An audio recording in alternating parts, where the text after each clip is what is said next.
All right. Hello, everyone.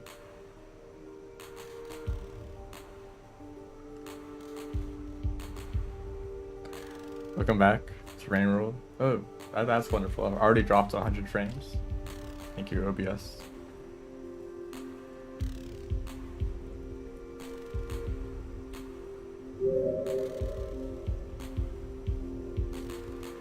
Now, I might play Reboot, but I'm actually going to focus on Spearmaster. I know the thumbnail is Reboot, but I just want to go through all the characters. If you notice what's going on with the thumbnails for these streams, but I need to. I have at least completed a run of every move percent, except for Spearmaster. Well, I did, but I don't think it would be a good video. So Spearmaster is the one that I'm going to focus on, and if I can finish a good run of Spearmaster, then I will go and try to improve my runs of the other categories. Mainly, I think Saint I want to improve, and then Rivulet, and then for Gourmand, I only did a single Gourmand run, so that's definitely improvable, but I don't know by how much, because it's so short. But for now, we'll be focusing on Spearmaster, which means that this might take a while. I don't believe I have any mods enabled. This may take a while. Maybe like half the stream will be Spearmaster attempts.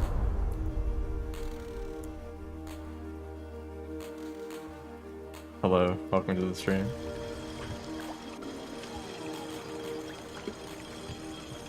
So if you're not familiar with what this category is, basically the goal is to get to Moon as fast as possible. No other objectives are required. Just get to Moon. And Spearmaster, you know, their category already required that you went to Moon, but you need to go to Pebbles first, right? Oh, good job. So you go up to Pebbles, then go back down and all the way to Moon. And that took quite a long time, it was quite dangerous, and you needed to carry the Pearl with you. So Moon percent kind of skips all of that. Don't need to bother with Pebbles or the Pearl, just go to Moon, and that's it. And it makes the run a lot better. Shorter and easier. So, but the beginning of the the beginning of the run is still difficult.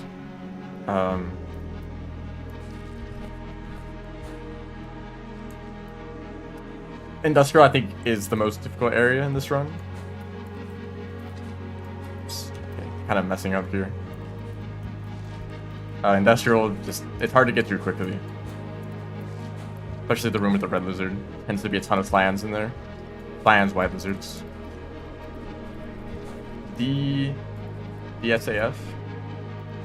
I mean, maybe if I knew what that meant. I don't recognize it immediately.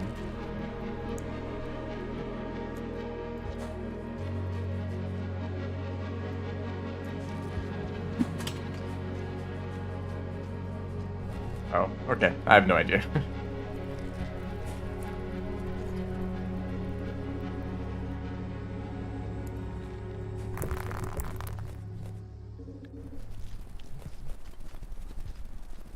I do like to get people's references to niche things. But yeah, sometimes hey. Thank you, White Lizard, for your generous donation. Nutrients.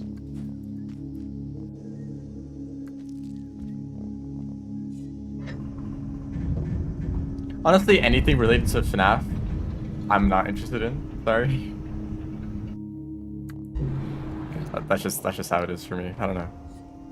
There's some media that I have one bad interaction with, and I just choose to stay away from it forever.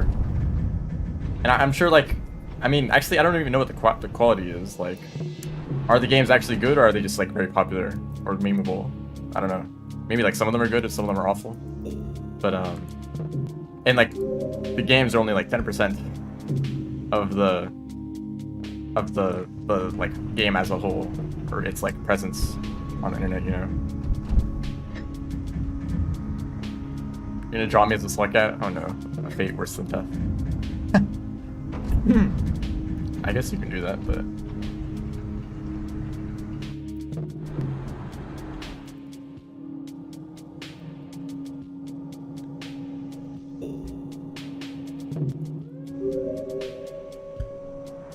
some games are better than others. That's true of literally everything. So this is a short cycle. Oh, actually, I thought about this a little bit. That there might be reason to... Well, I should have thought about this a bit more. So, I forget what my strategy was with shelters.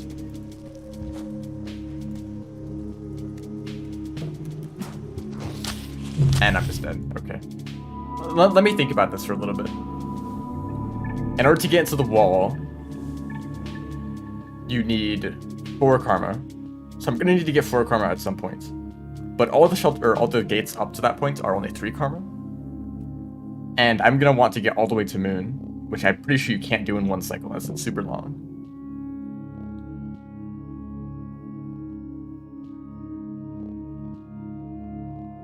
Just like Rain World.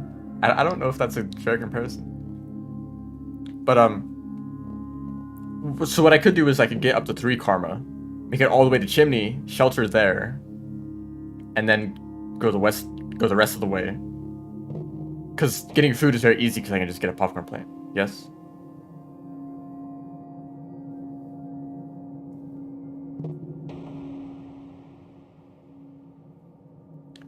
So get 3 karma, get the popcorn plants, and then shelter at some point to get enough karma to get to the wall. Where would that be? What would the best shelter be? Because there's not really many. I mean, the closest one would probably be the shelter at the beginning of Chimney. Yes? But that's still like a room away. You know, it's not super ideal. But it's probably faster than karma caching.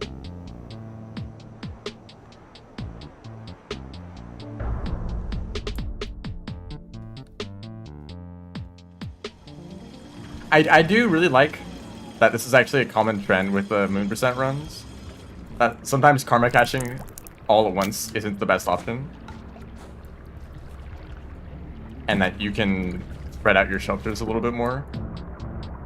And it's actually faster than karma caching, which is like not really true for any other category that I can think of. Maybe like, well, actually I have no idea. But I just think it's neat, you know. It's not 100% karma caching, that is just normal sheltering too. Both for Spearmaster and I think for all the categories actually, or all of them except for Gourmand, because it's so short you barely have time. But you do it for Riv, you do it for Spearmaster, and I think you do it for Saint, I kind of forget. I'm pretty sure we do, yeah. Shelter and garbage wastes, or that's Riv. Actually, I don't remember. I may do some Saints attempts today. But we'll have to see.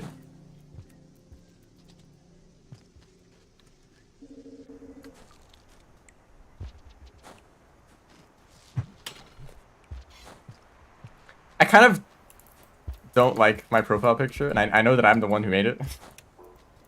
But I kind of realize that it may look like I'm like full of myself.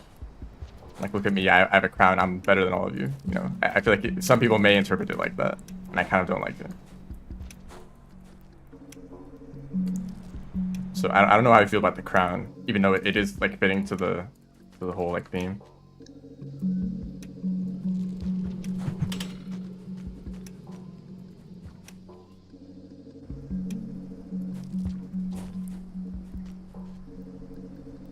Funky detail. Oh, Centipede. He likes to donate to the cause. No?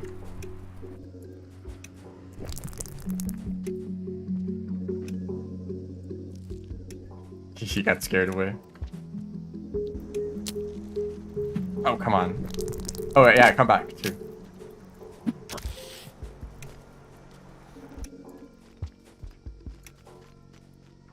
No, keep it in, but it's hard for me to think of an alternative. Like, how else would I represent that?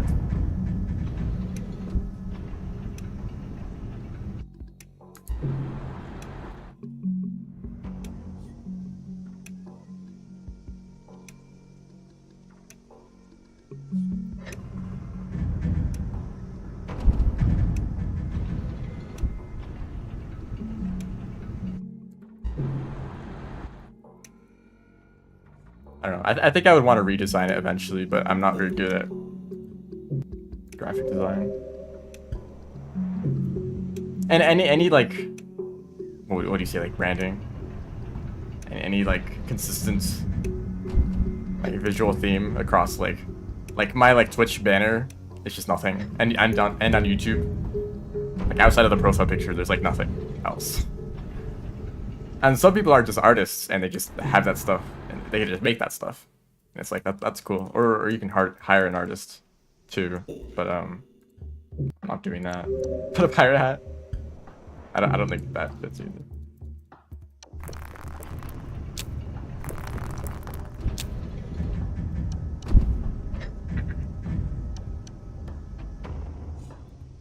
But I feel like for that kind of stuff, like what would I even do? What would a good like background be? I have no idea. And I don't want it to be Rain World related because I'm not just Rain World. I'm not just a Rain World content creator. Oh my gosh. Bad at the game. I don't want to be 100% associated with Rain World. Like, yeah, it is a thing that I do a lot.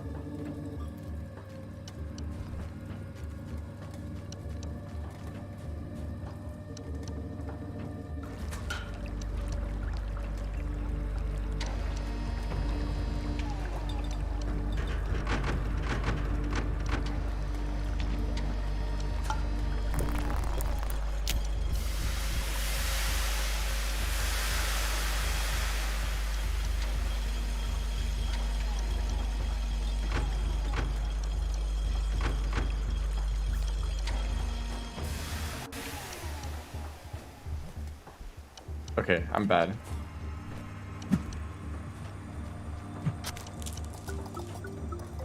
And okay, I forgot about the karma caching strategy that I had. Oh well, I'll keep going. Oops, did that totally wrong.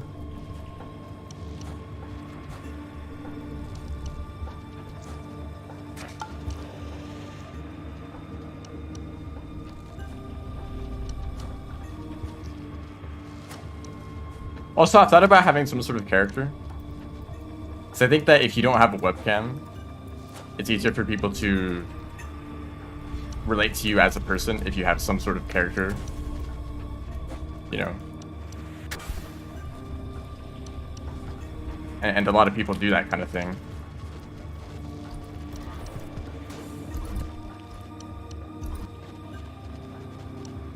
Get away from me.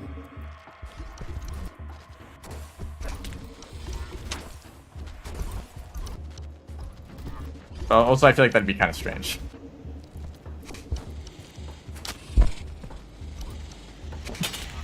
Oh.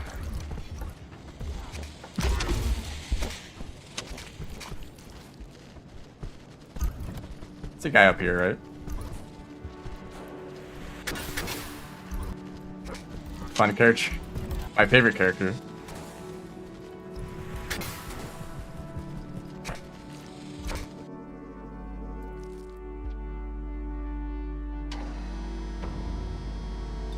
I really dislike that kind of stuff.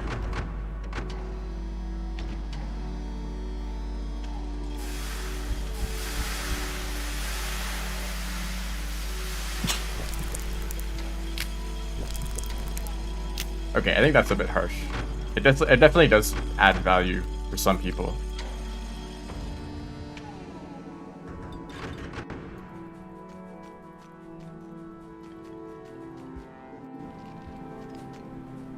And whatever the creator wants tends to be what the audience wants to. Okay, this is a kind of a tangent. It bothers me when content creators are like, "Do you want me to do more of this kind of content? If so, like the video or whatever, you know, something along those lines." It's like, of course your audience is going to say that they want more of your videos, no matter what you say. You could be doing anything, and your viewers would be like, "Yeah, do more of that, yes." You're never going to hear from the people who are like, actually, I think that'd be a bad idea. Maybe you shouldn't do that. Never ever hear from those people. Or if you do, that they're going to be drowned out by the overwhelming majority of people saying, yes, do that. And they're basically just going to say yes to whatever they choose to do.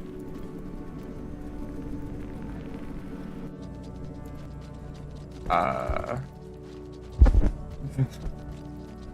didn't mean to jump off, but it's funny. We were all in sync for a little bit.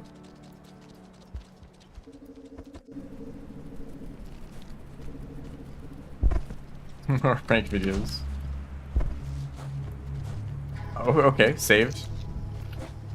I think I did that too early.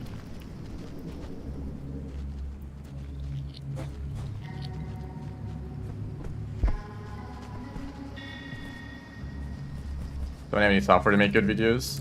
All the software that I use for live streaming and making videos when I did that more, yeah, all of it is free, and I think it's totally functional.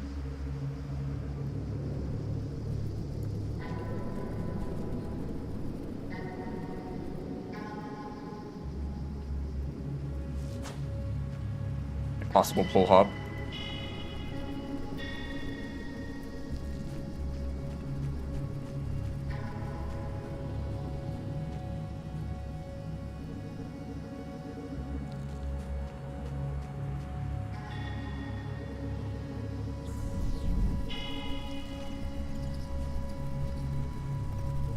I'd say even that could be a problem.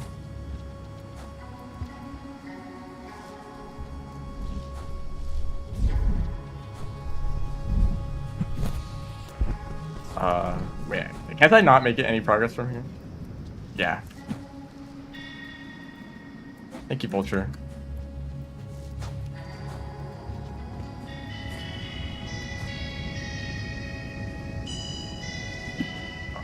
I tried to do the thing. This run feels very slow, but I've made it here, so I guess it's something.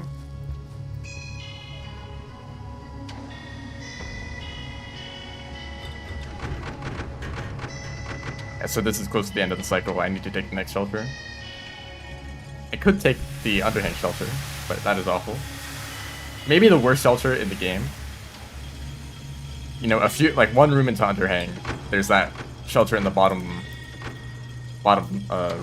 right of the room, and it's like such a pain to get to. You're likely to die when leaving the shelter,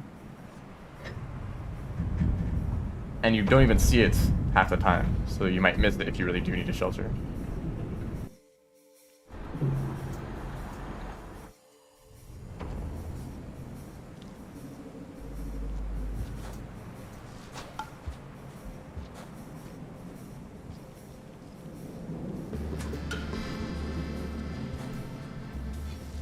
Pretty sure you don't need to throw boost there, but I'm doing it just to be safe.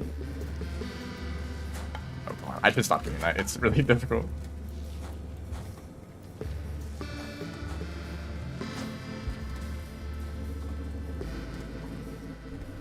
Yeah, very few people even go here at all.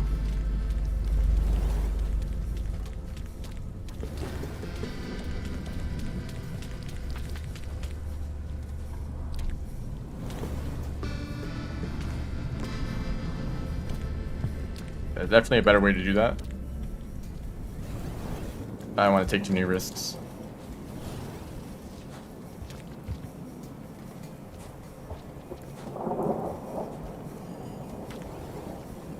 Yeah, you can't post links in the chat if that's what someone was trying to do.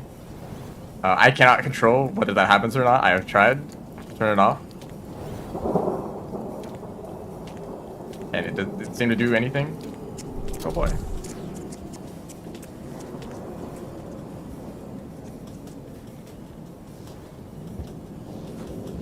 So, yeah, just don't do that, I guess.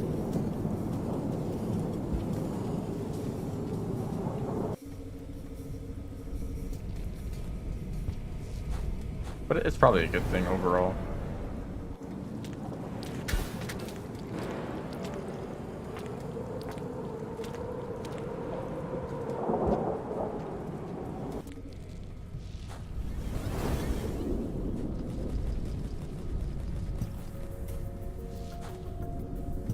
Also, how's the volume? Is the music at a good level? Or the game?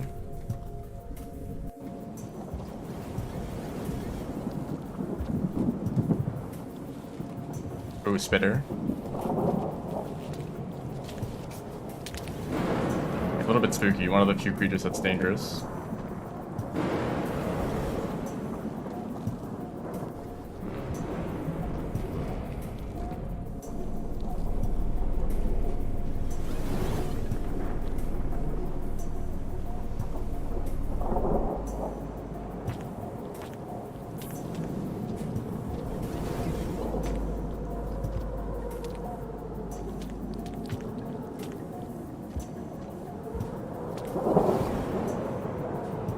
You know what else bothers me? If I might change the music or increase the volume a little bit. But it bothers me when a stream, some streamers have their volume so incredibly low that even if you max out the volume, like on Twitch or YouTube, you still like can't hear them quite as well as you'd want to. And then you go to another video and it's like at max volume automatically and you like destroy your ears, right? And the streamer will be like, hey, is the audio good? And everyone's like, yeah, it's fine, it's great. It's like, no, it isn't. And then someone will address the problem and be like, hey guys, the volume is way too low. Like, you should probably do something about that. And they're like, oh, it's probably just your setup. Like, maybe you should, like, get better headphones or like something like that. Like, are you watching on phone? You know, that's a good explanation too. So maybe you're just on the phone, you can't hear it very well.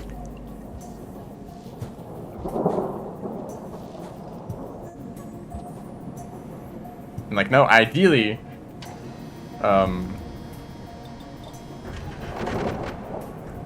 all like videos, I mean, in a perfect world, all the videos on the internet would be the same volume roughly. And there may be some ways to like normalize videos. I think that YouTube might have added something recently that lets you kind of like adjust it automatically. Scavenger check.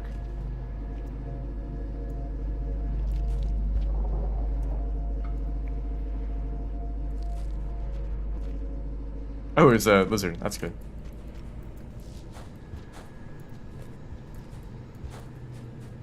And I wish that like editing software or like YouTube would just like tell you like, hey, this volume or this video that you uploaded, the volume is very low. Maybe adjust it, you know. But people don't really have a good reference for what the volume is. So I've had experience with this. If you just like record a game with like OBS and you just upload the raw video, there's a decent chance it'll be way too quiet. It may depend on the settings on your computer, which honestly I don't really understand how that works. But it'll be super quiet, and you have to like boost it a lot or change your audio settings around for it to work well.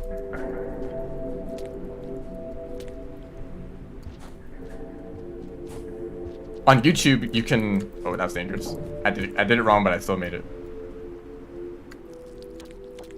If you right-click a YouTube video, it has to be a video. It won't work on stream, of course. But and you right-click the like stats or something. I forget what it's called exactly. There's a way you can look at like the video stats, and one of them is like the content volume, and it'll just tell you if the video is what the like average volume of the video is. So a good thing that you can do is upload a video unlisted, check that, and then boost it based on like how negative it is.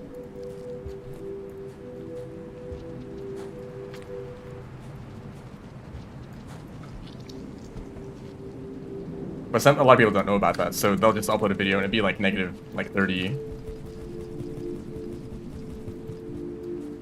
And they just have no idea. Of course, you could like compare to other videos, but you don't know how if those videos are balanced either.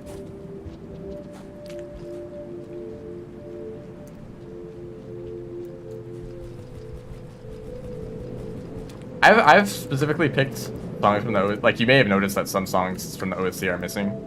I did not pick every single one of them. I mostly chose songs that are more chill, more relaxed. Although I did include some threat themes because people like those.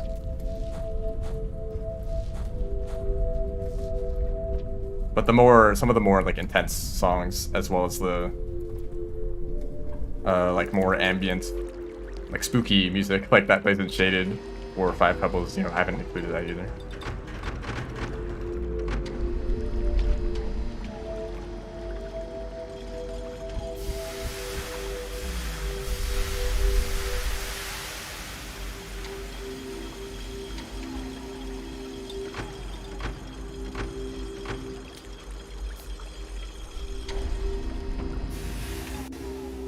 What is cycle length? It's totally fine. Do I want to keep the grapple worm? I think I'll keep him. Because I can still hold another item, so I can still throw boost. That's the main reason that I dropped the grapple worm. For throw boosting in other runs. Shouldn't have done that. Yeah, spooky music is good. It's just I don't want to hear it in its speedrun. Or like just like listen to it on its own. A lot of random music is like, and like game music too. Like it's best if it fits the feel of the area rather than just be a good song.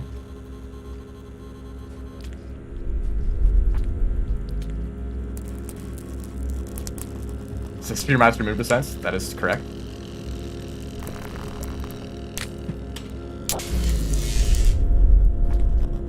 Oops, kind of messed that up.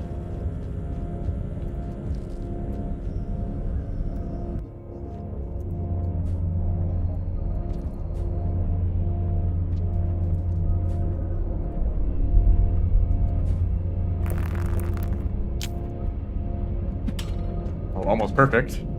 That room is kind of difficult to line up.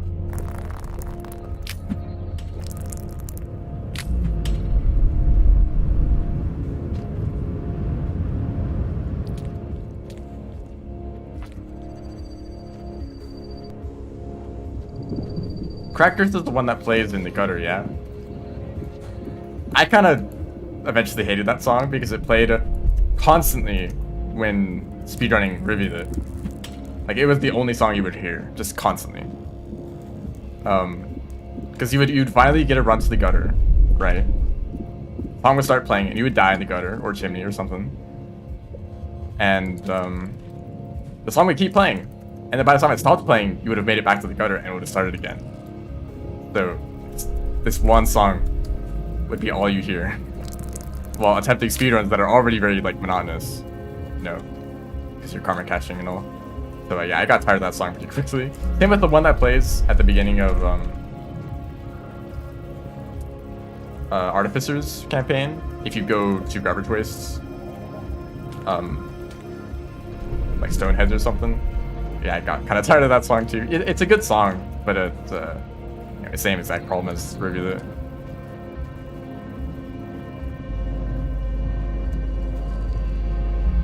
Not that there's anything bad about those songs, just that they happen to play in an area that you return to a lot when you restart runs.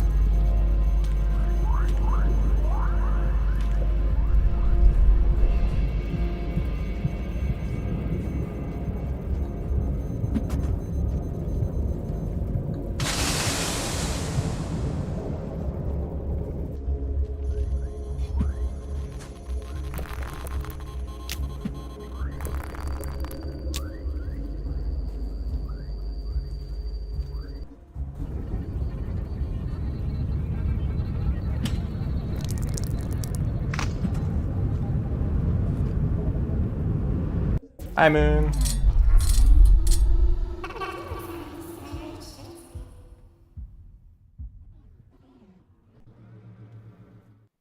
What was my... So that was like 21 something.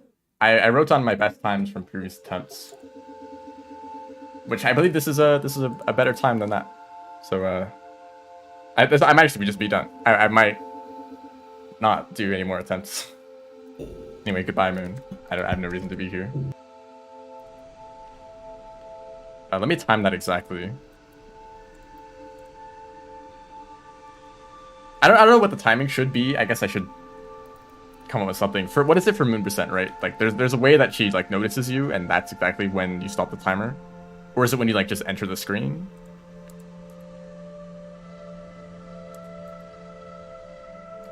I don't know what it should be exactly, but I'm sure we can come up with something. So 21:11 is pretty much what it was for that time.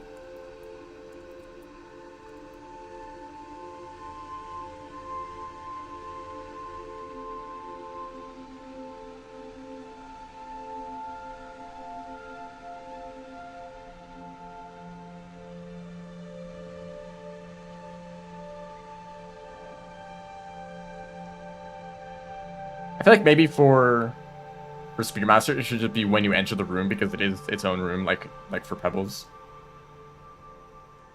Whereas for Moon and other campaigns, you can enter... Well, I guess you can do the same, right? Like, you can enter the room, but, like, just stay in the pipe and she won't notice you.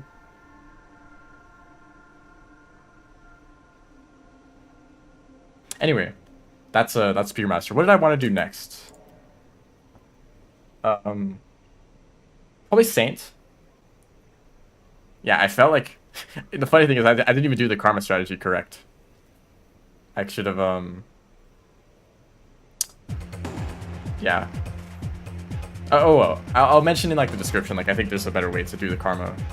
So for future reference, my strategy for Beer Master is to karma cash to karma 3, and then shelter in chimney because you can get food very quickly from popcorn, and I think that's faster than karma cashing again.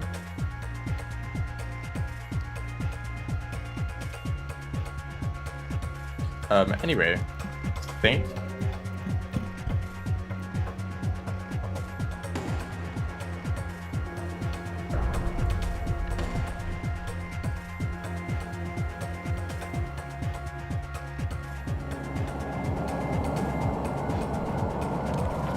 Very different. Oh, I should turn off wall pounces.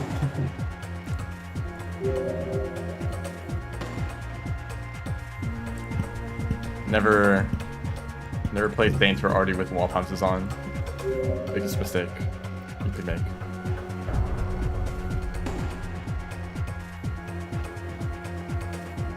Kind of makes me sad when people complain about wall pounces, because you can't just turn them off. I think they just should not be enabled by default. I think that's the biggest problem with them. Because there definitely was a reason that they were removed in the first place. And I totally get that. They can accidentally mess you up all the time. So they should be disabled, but you can enable them. I think that should be an option.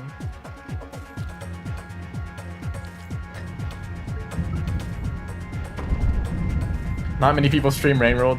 Yeah. And most of the people that do stream Rain World are new players.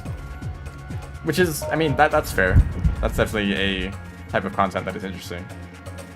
But it can also be frustrating to watch people really suck at a game. I know that's the whole point. The point is that you do suck at the game and that you eventually improve. That is kind of like half of the appeal of Rain World. That you learn how to exist in this environment, in this ecosystem.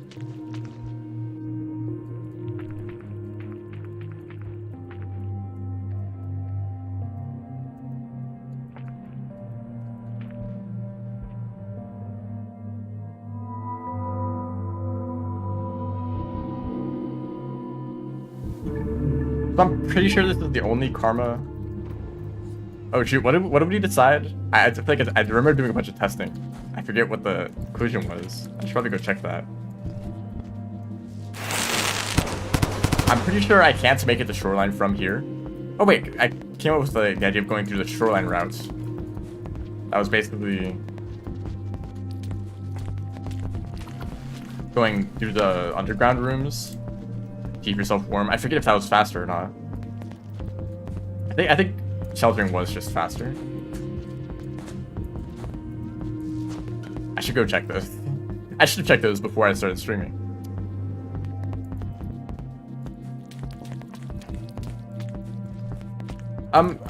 Okay, that's not the speedrun. The speedrun's not all the characters. Although I guess you could do that. MSC percent, but for moon percent instead of story. No, that's not what I'm doing. I just want to, because on the leaderboards there are no moon percent categories for the Downpour characters, so I wanted to change that. Just to like come up with a baseline of like what the run would look like the routes and strategies, and if they're actually fun runs. And I think most of them are, and they can be some people more enjoyable than the story percenter runs. So I think it's a good alternative.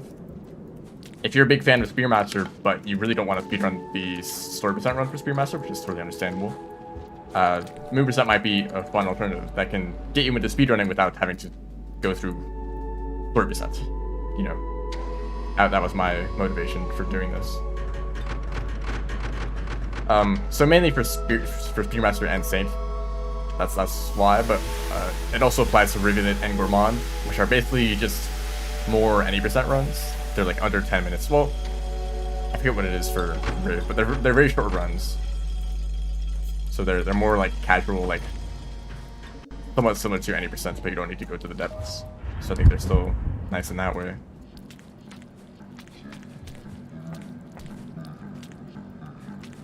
Bad.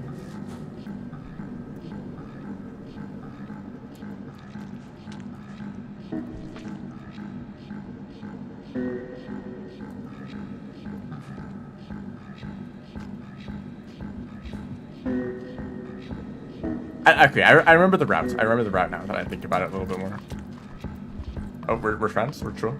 Chill.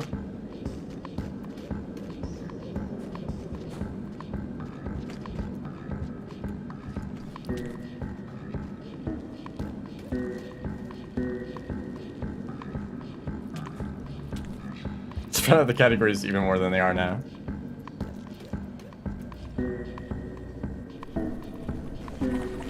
Well, how many Spearmaster categories are there?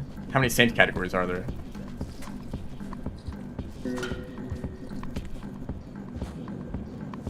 I think that these characters can be fun to speedrun, or that some people really like the characters and they want to speedrun them, but there's just not any category for them to do it.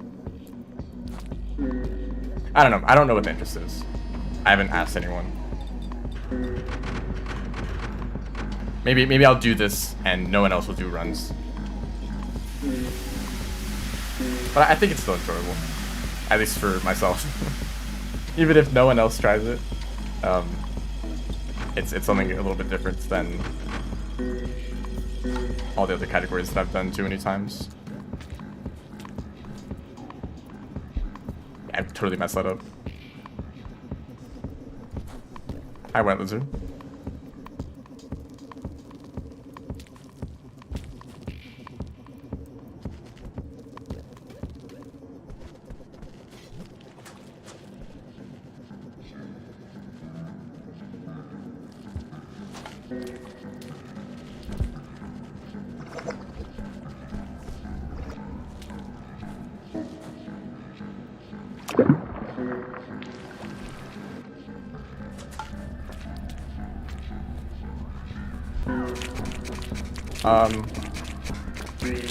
Hello.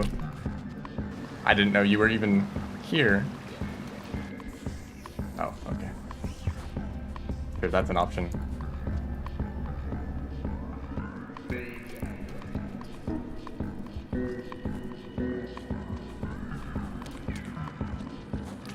Red Lizard in this area, that's news to me, honestly.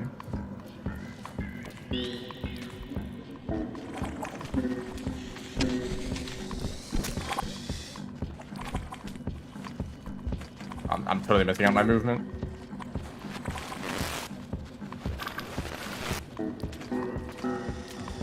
Hello, welcome to the stream. Hello, scavengers. Please let me through. I literally cannot hear you.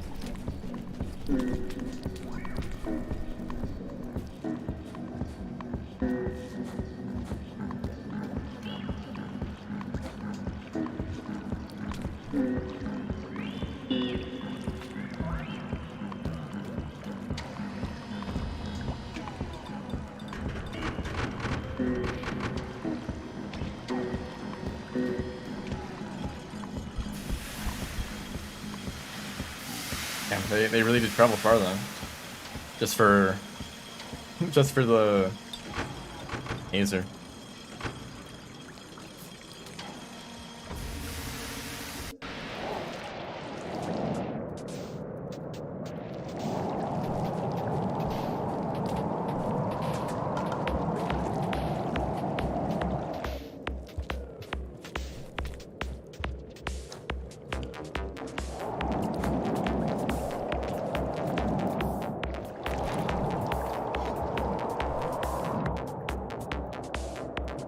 So garbage waste could potentially be the worst part of the run.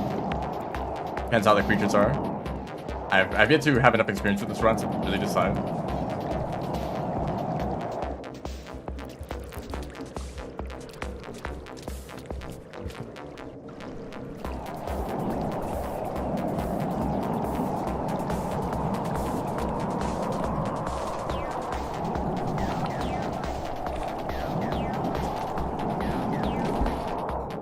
How did strawberry? Yeah, it is. It's got a bat fly. Okay. Really? You weren't scared enough? Bro, just grab him.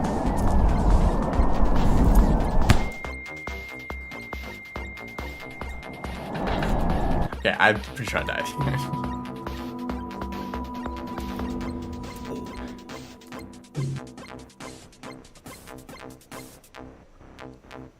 Yeah, I think I'm confident with the routes. Just shelter when entering shoreline. Grab some food on the way that I eat in the gates. Saved coverage-based experience. They really saved up all of the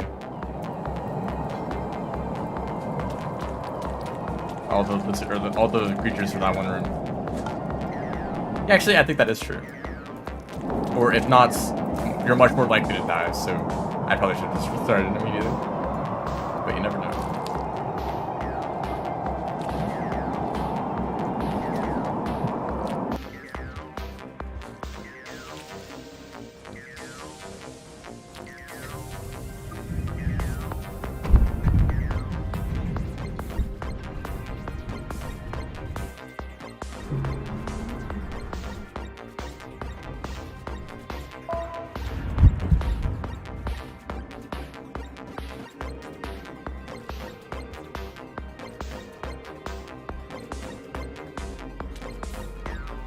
Almost went back up the pipe. Sometimes when trying to drop down after exiting a pipe, you'll grab the inside of the pipe with your tongue, and then pressing jump again will make you go up back into the pipe you just came out of. And it's really annoying.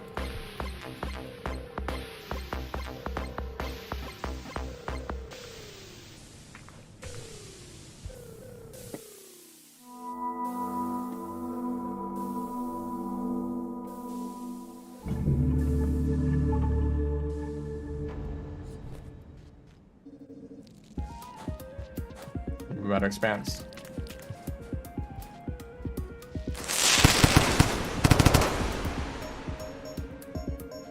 Random buff? I have news for you. I've already played random buff. So after the stream, you could just check the VOD from like a week ago.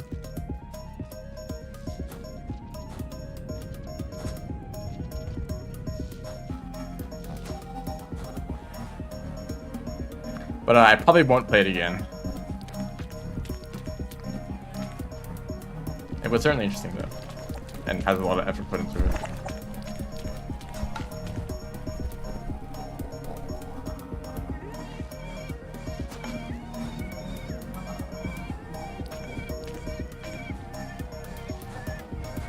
I haven't opened Rainworld in like 2 months. I think that's probably a lot of my viewers.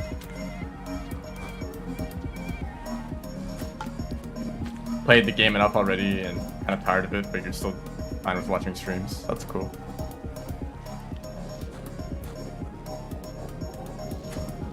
Can't watch VODs because you only watch YouTube. That doesn't make sense at all. What? They're just there? You can go to my channel and see the past live streams and just watch them there? Yes.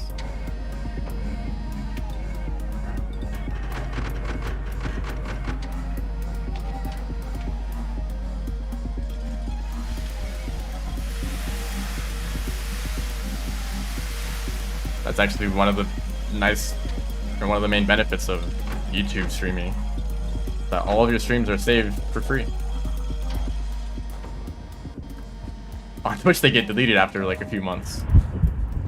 So if a Twitch streamer does not upload archives of their streams, you literally cannot just go back and watch old streams unless they specifically choose to highlight them. Just kind of sad because there's some streams that I really would have liked to see again. Like wobbles. If anyone is familiar with wobbles, or wobbling, the technique in Smash Melee.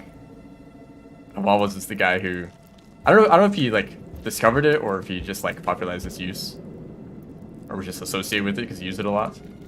He plays Rainworld, or he played Rainworld, specifically Hunter score running, and actually is a really good player and has one of the best scores just like ever. Maybe the best score in older versions of the game. Anyway, he did a bunch of live streams playing Downpour, and they're really fascinating because it was like from the perspective of someone who's very familiar with the game but hasn't played it in a while, but also like doesn't know anything about the DLC. So those are really fun to watch, but I don't think they're archived at all, so they're just gone now. Those videos those live streams just do not exist.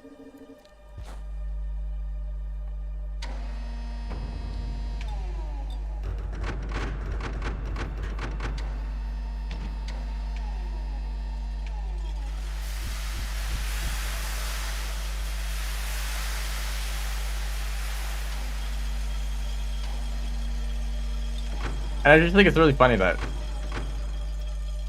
something so significant in a completely different game, someone who was known from that also just plays Rain World.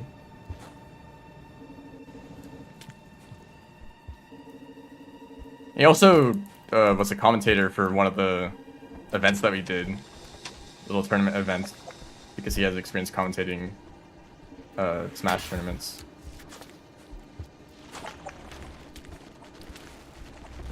Oh, hey, dude.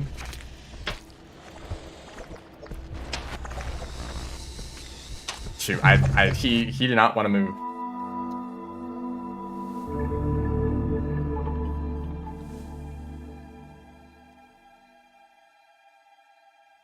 Hello, welcome to the stream. I did find that ability that lets or that makes rocks much more dangerous.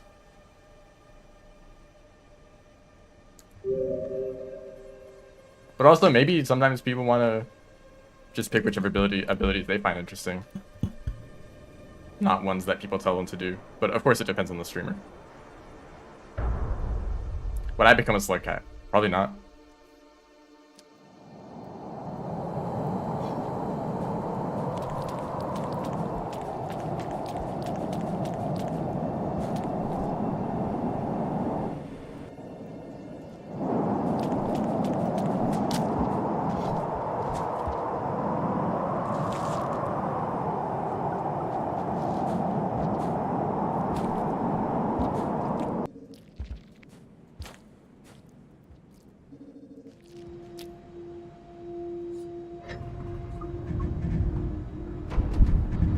Become yeek, become lobotomize, just jump, eat fruit.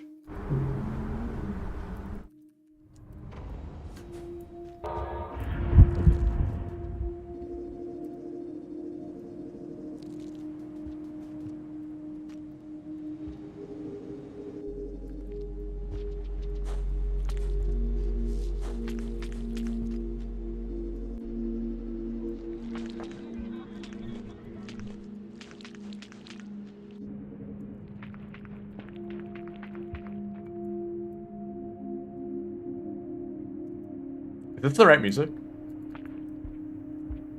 Or is this the one that plays in Chimney? Honestly, I don't recognize most of the Echo themes. A lot of them sound very familiar. The Undergrowth one is very distinctive, and the Farm Raised one. I think the rest are pretty similar. They're definitely different if you compare them side by side. But if I just listen to one, it's hard to tell.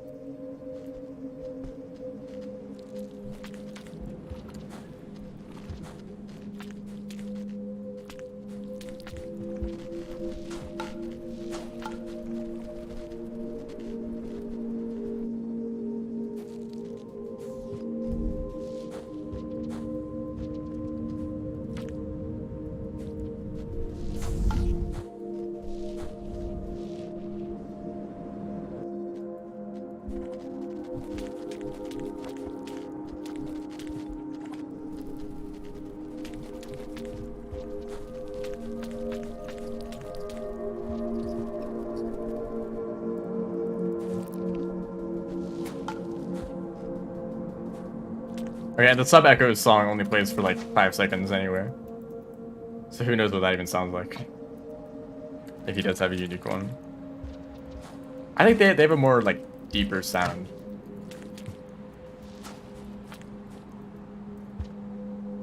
I don't know.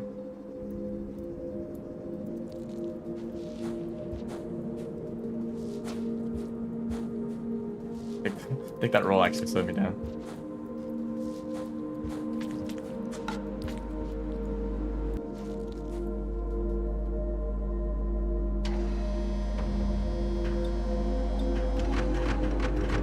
You guys are reminding me of those would you push the button questions.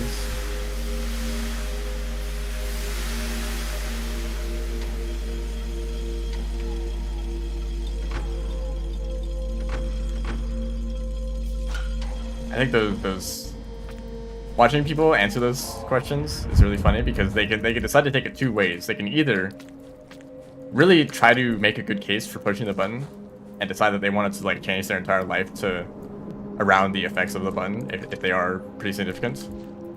And some people are like, I'm content with the way my life is. I wouldn't want to press like 99% of these, and only the ones that give me free benefit. But sometimes the ones that give a free benefit aren't worth it because they mess with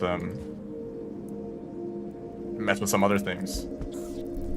Like sometimes, like, are you sure that you would want like infinite wealth? Like maybe there's a button that you could press that would give you infinite money with a downside that doesn't matter too much. You may think like, is it really a good thing to have infinite wealth?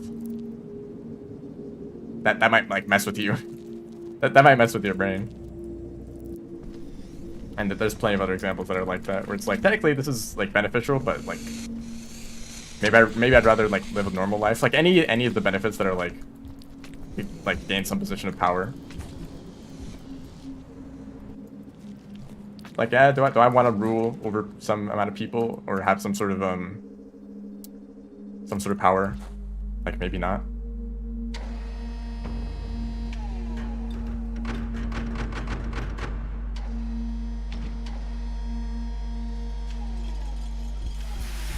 I'm talking about slug cats, like, or other rainbow creatures. Like maybe that'd be cool. I think it would be interesting to experience what it'd be like to be an animal. I don't think it'd make a difference whether they're an animal from Rainworld or from real life. I think they're, you know, kind of similar. Oh, hey. I kind of suddenly realized that they're actually dangerous to me.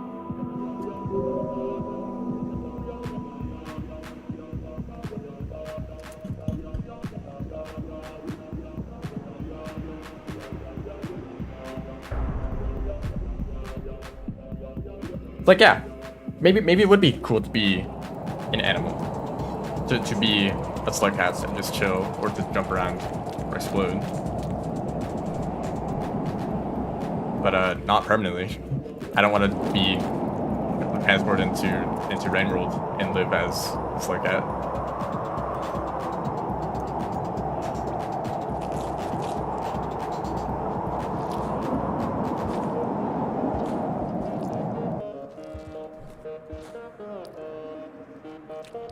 What did Sliver Straw ever do?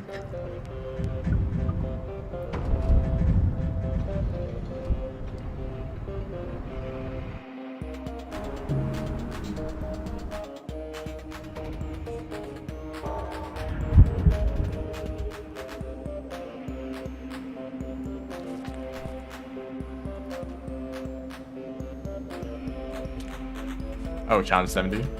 That's not even canon. Maybe instead of infinite wealth, it's just like everything is free. Although that would also have its own consequences. Yeah, they're not specific, and I don't think they should be. They're more just for fun. Unless you really want to dig into it. Some people find that it's fun to find loopholes, to find ways to get around the downside. And so they're like, okay, let's consider that the downside is actually a thing that you need to worry about. Mental health is canon.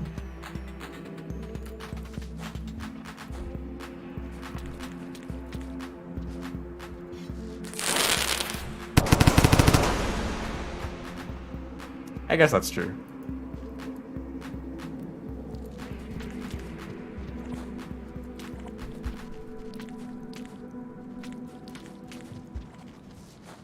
But honestly, don't blame Silver Straw. Blame Saint for being really hard to control. That's the real problem. I dropped the stupid rock instead of picking up the other one.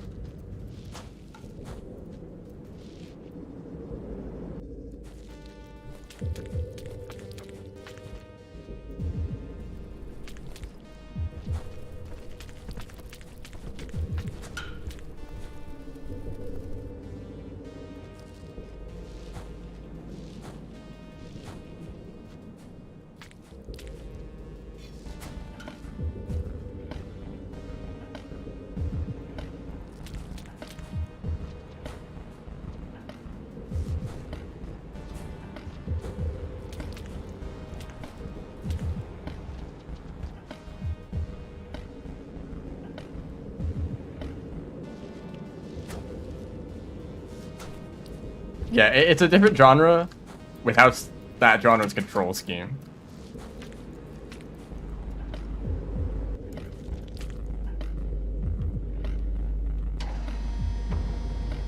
Like, oh yeah, we're a big fan of bullet hell games. Let's add a bullet hell segments to our game. But we don't need to change anything about it. It's definitely going to work out totally fine.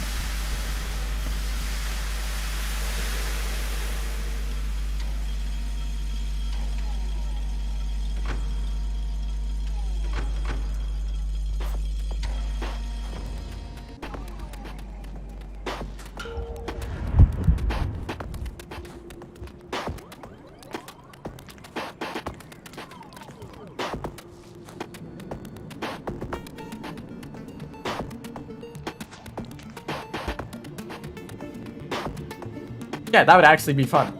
Like, actually having good control over your character and like being able to dodge the attacks like it's a bullet hell. Like then it wouldn't be about managing your meter and like not accidentally flinging yourself into the walls with your tongue, you know.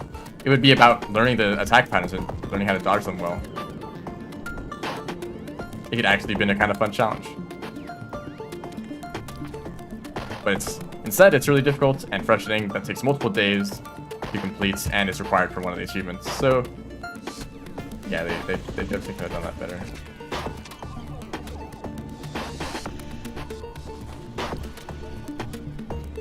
And even then, I feel like it should have been like a hidden extra challenge and not the final challenge out of all the challenges added in Downpour, you know.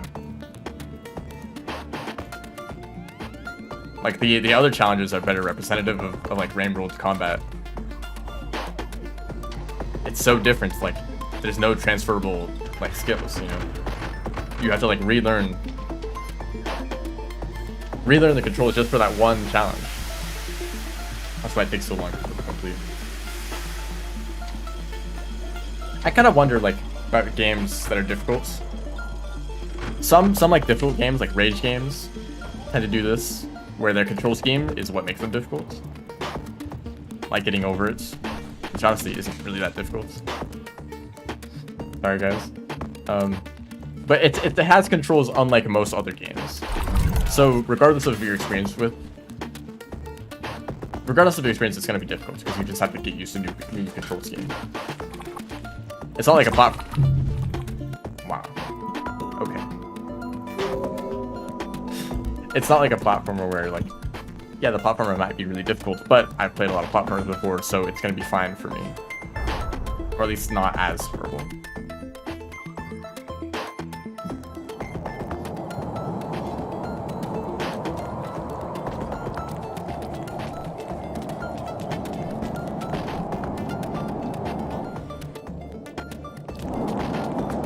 Because I think games that are like peak difficulty, if that such thing exists, but games at like the highest possible level of difficulty tend to be pretty simple, so that people can actually like master the control, or not even master them. Because, you know, the skill thing can always keep going, but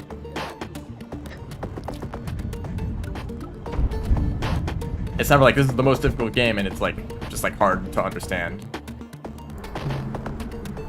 But I guess you could take one of those like games that's hard to control and then also make it very difficult on top of the controls.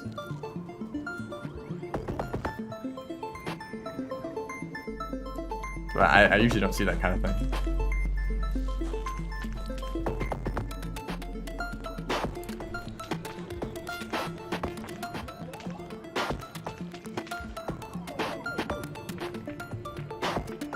I still feel like Geometry Dash has to be one of the most difficult games ever, considering how far it's been pushed at the top level.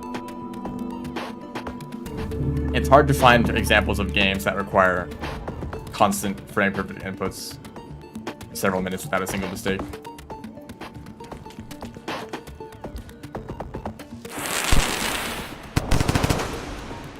And usually the arguments against that is saying it's only one button, you know.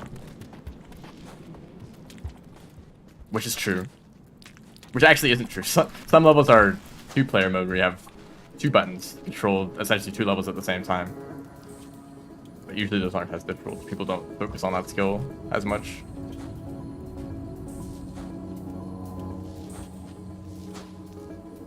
Like really difficult Celeste maps are like a completely different skill set because you have to move around and grab and climb and dash. So it's hard to say, like, maybe there's not as many frame per inputs, although maybe there is.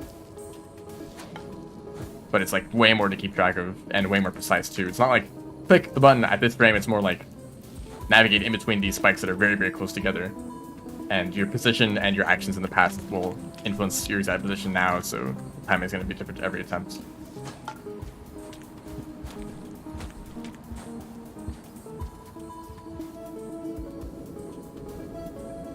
Yeah, codependence. It's only at that level of difficulty if you play it as one person.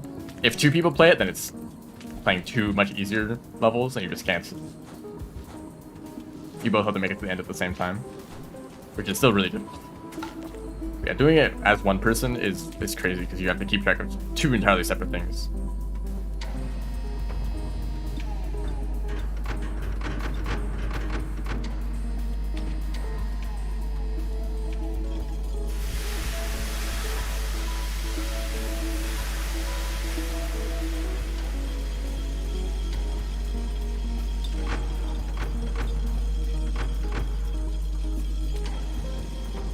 I'll go down there.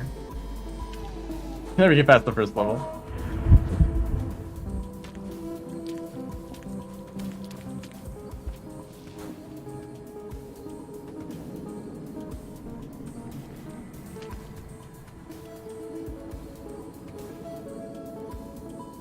It's weird when a game is really popular, but then also has a niche community inside of the like Railroad isn't even a good example because it's still kind of niche, but it's at least well known as like a pretty good indie game, yeah.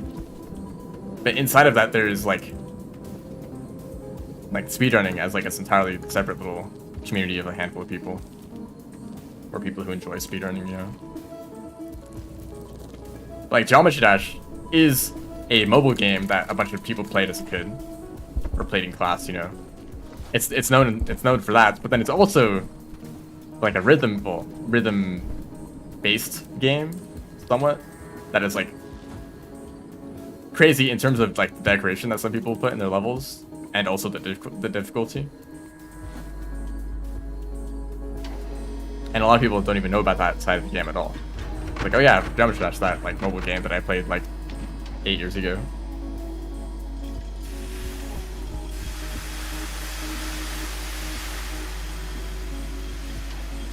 Yeah, rhythm game.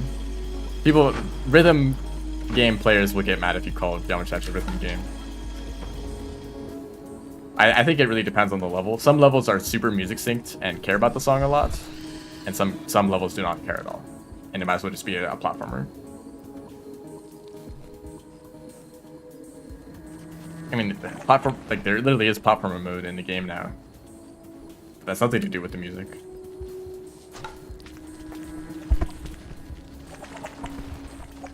I think my favorite Geometry Dash levels are the ones that take the music. Oh, shoot. Okay, well, now I know that doesn't work. My favorite Geometry Dash levels are the ones that respect the music. Not levels that are like, look at me, I'm special. But they're like, hey, this song is really good, and I want to appreciate the song with good music sync and visuals that match the feel of the song, you know?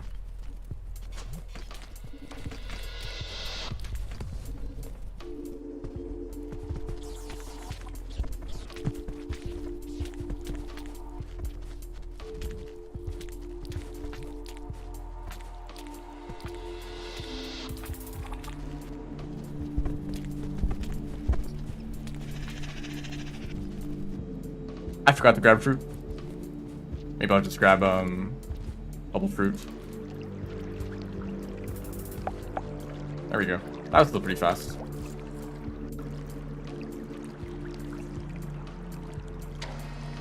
For now. You know what bothers me about Friday Night Funkin'?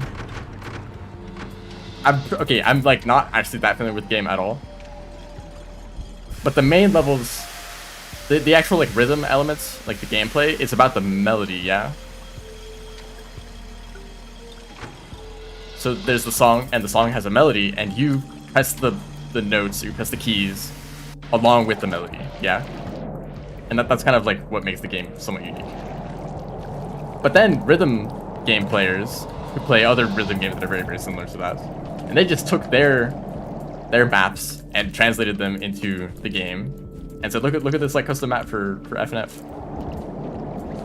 And it did not fit at all, especially with like hitting multiple keys at once. Wait, I don't know if that's in the base game. I don't know if there are times where you hit multiple keys at once, but I think it doesn't make sense.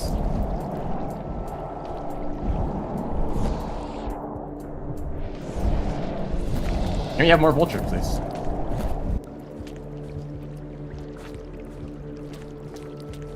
Or the like pressing the keys does not align with the melody of the song, which I feel like kind of defeats the purpose of it being a unique game. But what am I to nitpick? They can do whatever they want.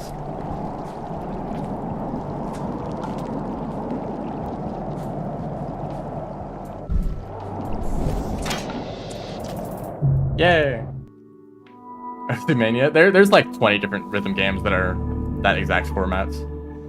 Where it's like four lanes that the notes come down and you press the key when it lines up. They're in hard mode? Okay.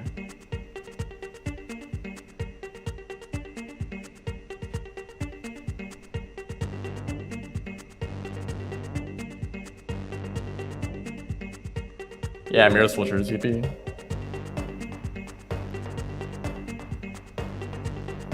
Four arrows, like.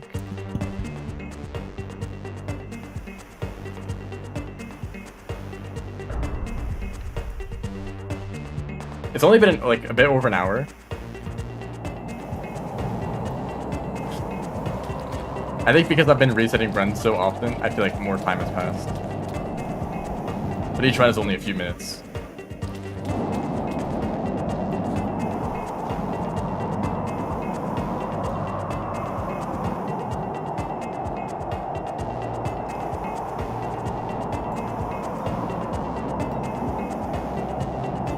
Thank you.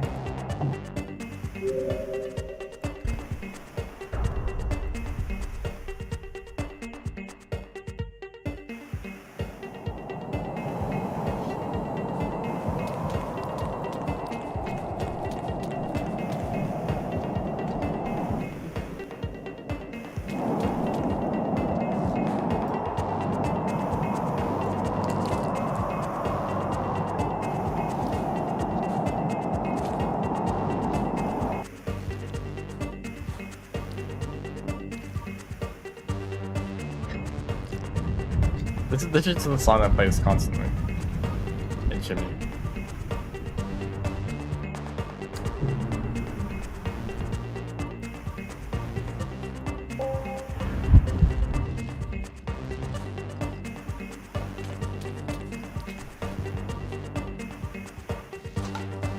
Imagine if real life had threat music.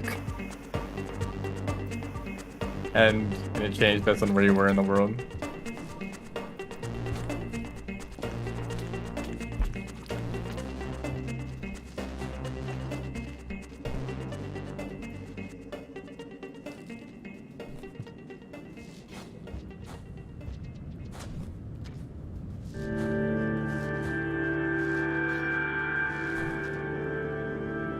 Why didn't the devs add threat music RL?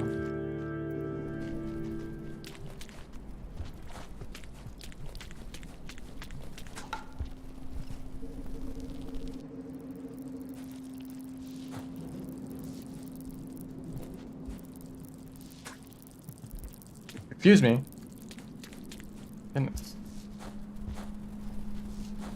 Oh, we got this song for the next year.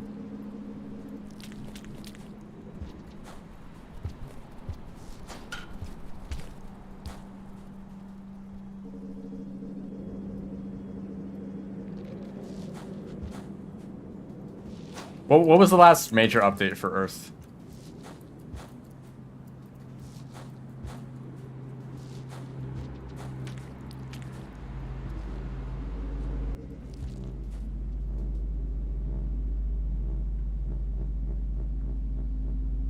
Oh. Damn. I may have been distracted.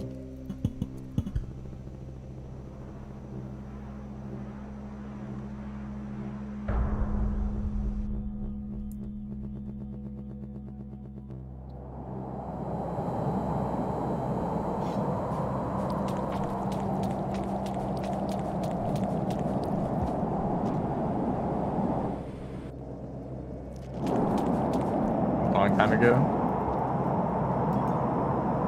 When gravity was invented. Oh, I threw one of the popcorn away. But I guess it was restart.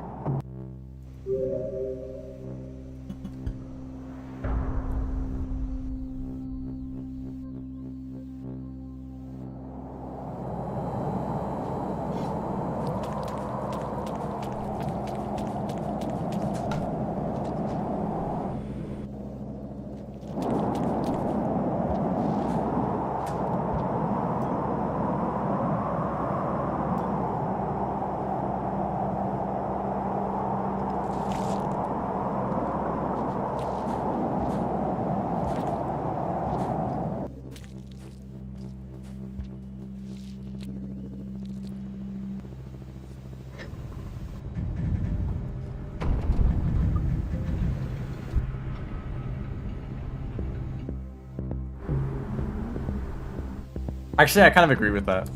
Looks to the Moon music for Speeder Master 2. Kind of don't fit. Like, there's one song that feels like it should play near the puppet room, but it doesn't. And the one that does play is like kind of bad and also way too loud. I'm personally not a fan of it, and it definitely does not compare with Random Gods. I'm bad.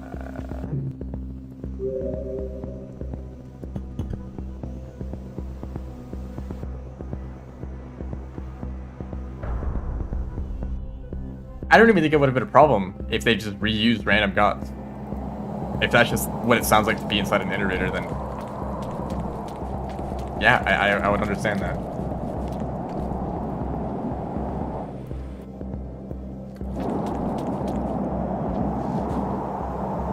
Maybe if it was like broken because like the structure is about to collapse, that would make sense too.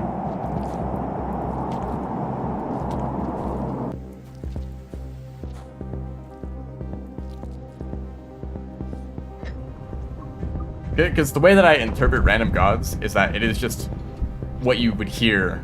It's more like background sound effects rather than like actual music that's playing, because it fades in and out as you like move around in the area.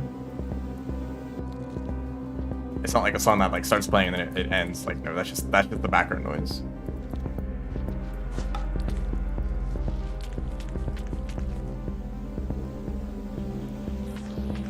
If it changed with the gravity, that's kind of an interesting idea. But that'd be... Well, actually, that would be too hard, right? You just need two versions of the song that would fade in and out. Depending on the state of the gravity.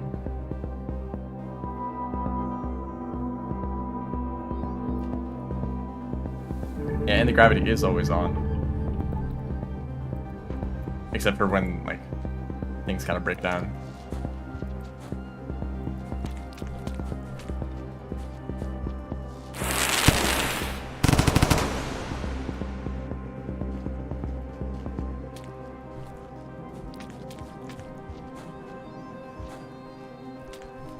Is that a fast fall?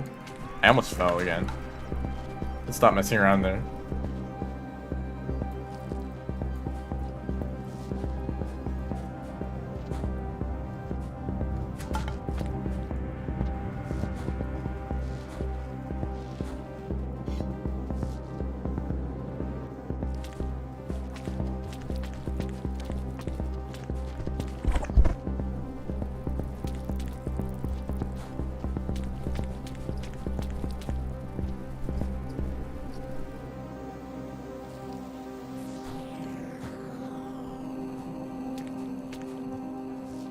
Are there any depictions of musical instruments in this game? I feel like there could be in like the graffiti, maybe. But I can't think of an example. Or maybe the ancients something.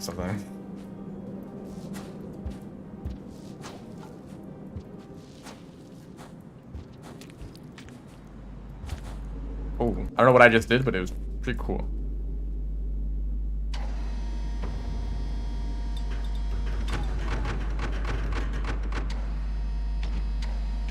Yeah, I guess the music pearl, right? There's just a pearl that has the music recording on it, and there could definitely be more of those. But I think that would suggest that there has to be, yeah.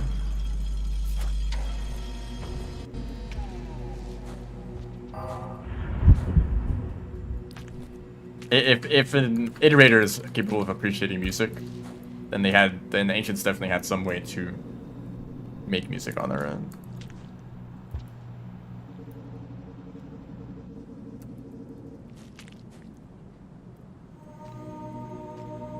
And Pebbles does mention that it was a song that the people, the ancients, liked. I forget exactly what the wording was. Excuse me.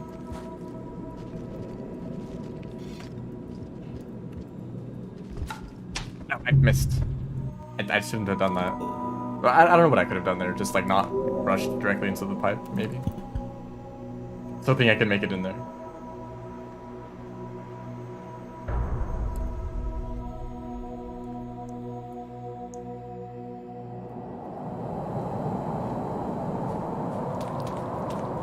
They did dance. Ancients did dance.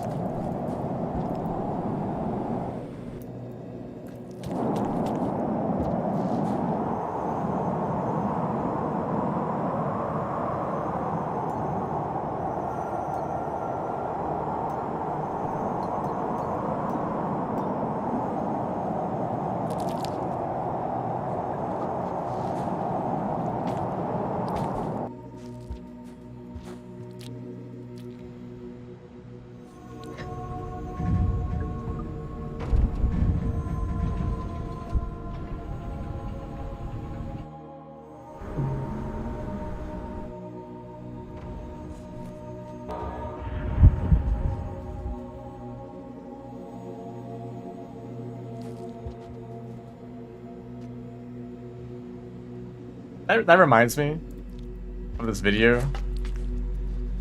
where it's like there's like two types of fiction or science fiction where it's like in one it's like humans are the superior life forms, like aliens are like brutes, you know, they don't know like or they don't have the same like positive qualities as humans do.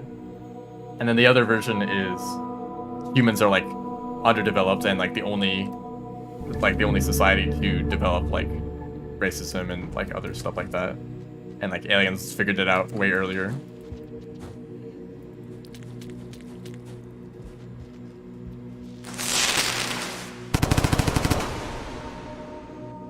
Like either humans are like the best out of all of the life in the universe, or we're the worst.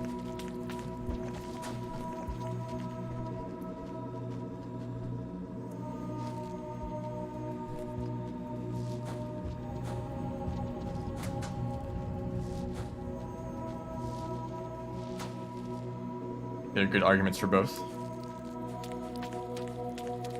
Yeah, or they're the same. I mean, it could be anything. It's just another alien civilization to everyone else. The ancients have memes. It'd be interesting if most ancients were just like really normal, and there were just like some groups of like crazy people who were like obsessed with ascension, and they were the ones who eventually got like the iterators built. And since the iterators are the only things left, or one of the main things left that we know of the ancients, that's the perspective that we have of them.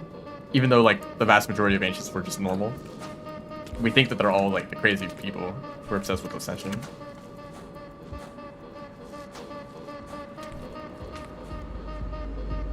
But I guess they did all ascend in the end, so maybe they all were interested in it eventually, or they were just forced to at some point.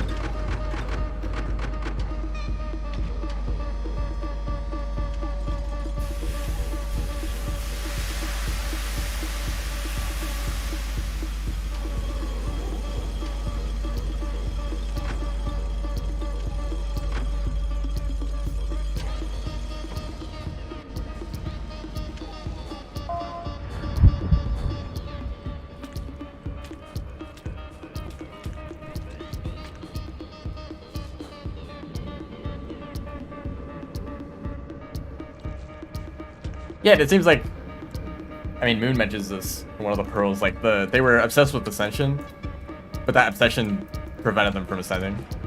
You know, like they like had to, they were trying not to try, essentially, which is like kind of impossible. Like they initially wore masks to kind of like hide their own like sense of self. That's a better way to put that. But then eventually they started like decorating the masks and making them all fancy, and that kind of like just went against the point. I feel like that kind of represents like the Ancients as a whole. Just like kind of went full circle, you know. Oh, thank you for that.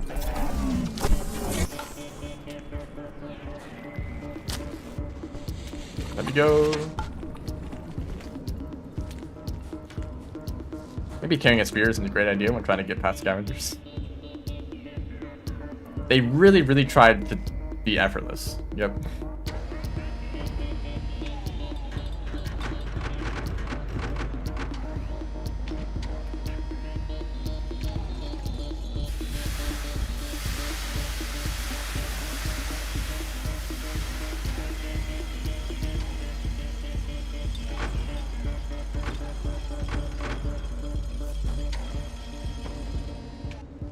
Hey, maybe they didn't try hard enough.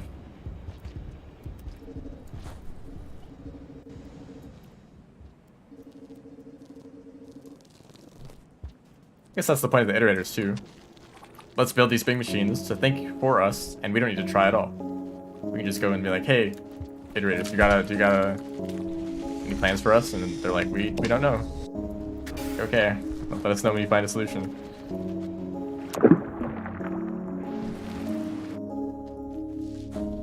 They didn't need to do anything. I think I'm just gonna get the bubble fruit for now on. I don't think it was that slow to go for that.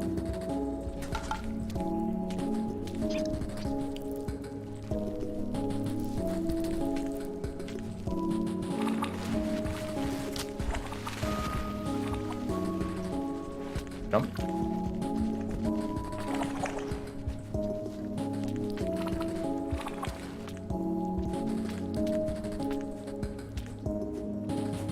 That guy was very scary.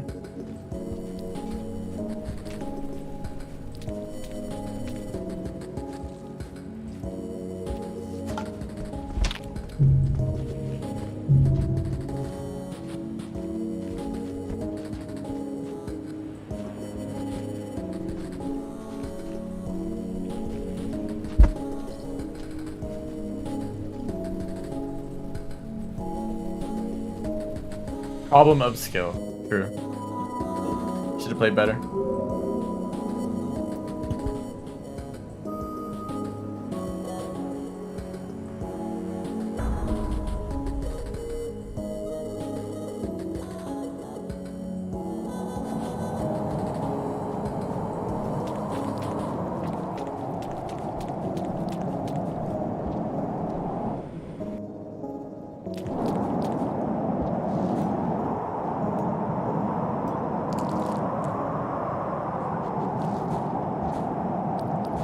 Oh, all blue.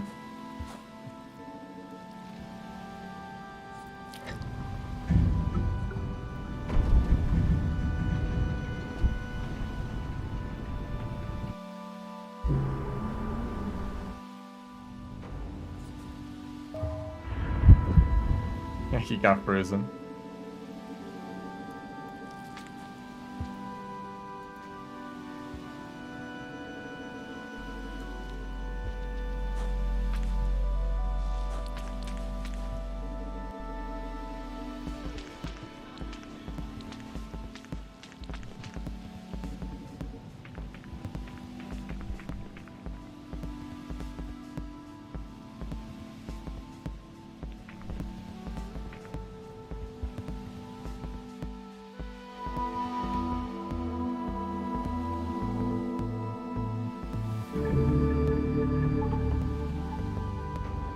You know, the fact that the Echoes have a new thing to say to Saints suggests that they were aware of the fact that multiple Slack ads were showing up. But every time a new one showed up, they just said the same exact thing. Okay, what's another Slack ad? Let me just bring out the scripts. And then Saint shows up and it's like, you know what? It's been a while. Let's mix things up a little bit. Or maybe they had time to think about it. Like, well, what should I say if another one shows up?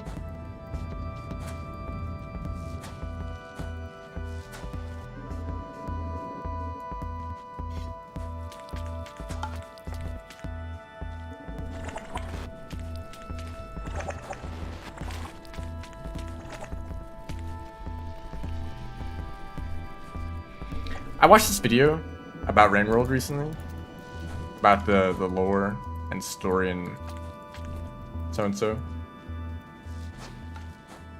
and they had an interpretation that I'm totally gonna ruin. I don't remember exactly. I think the idea was that the cycle isn't actually the respawning mechanic.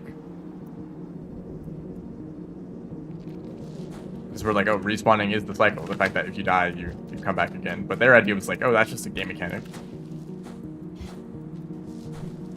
Like how Artifice's children did not just respawn. Although there's like timeline explanations for that, but that's just a game mechanic. The cycle is once you've lived your entire life, you are then reborn.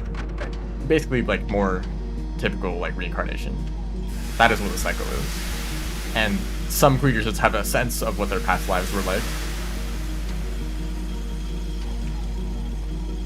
Maybe the ancients especially felt that.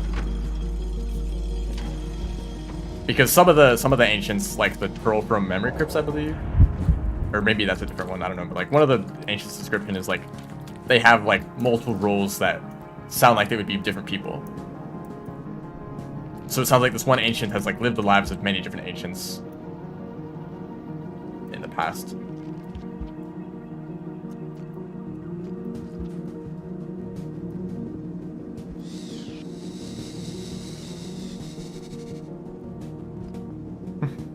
That worked.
I kind of want to try to actually finish the run.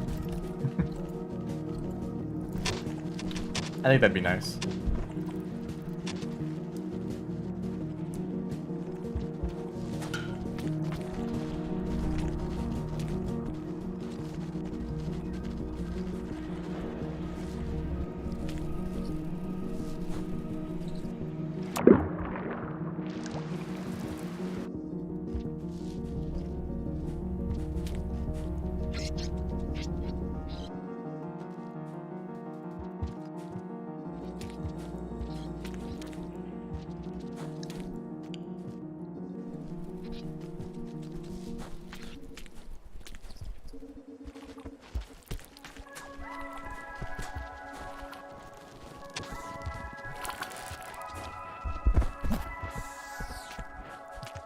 Yeah, I guess I'll just go down here. Sure. I'm spinning.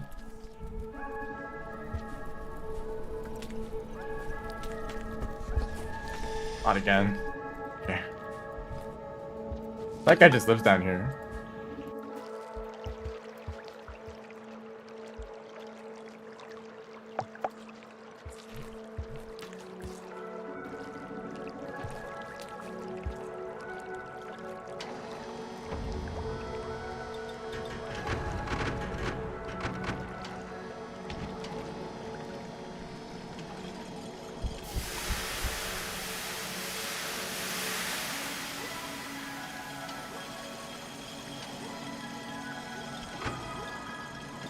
Oh, eat the fruit, stupid.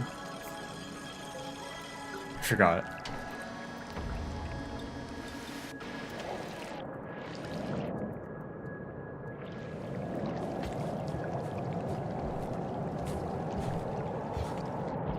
No. Hunter would get the pebbles and be like, I can't fix this.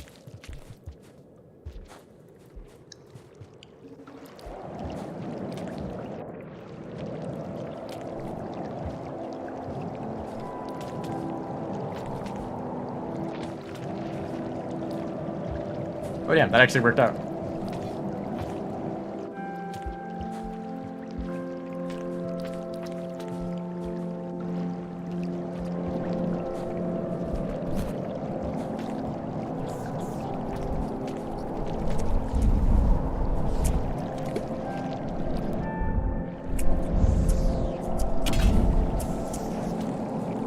I thought that was a...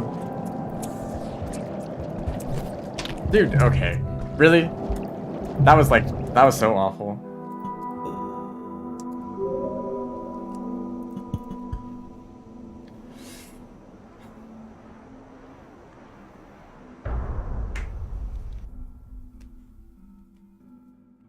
I definitely had an opportunity to get past them. I thought it was a red lizard at first. It was a very like dark orange lizard.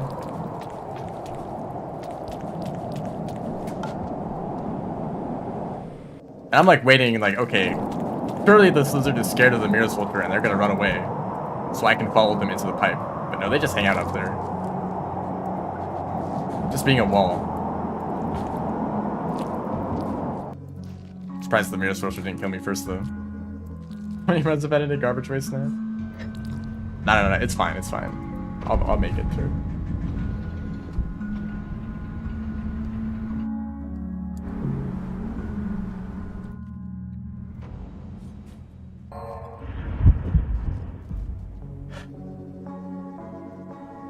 Man, I get tired of these streams sometimes.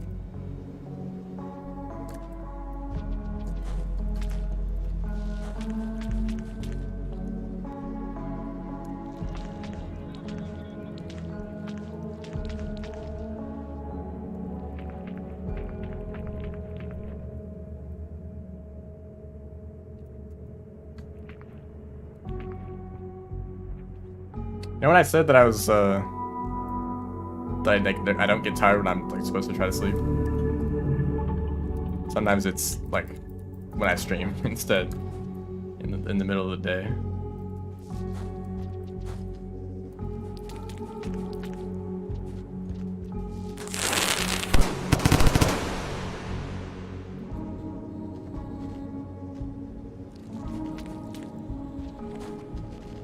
Just go down.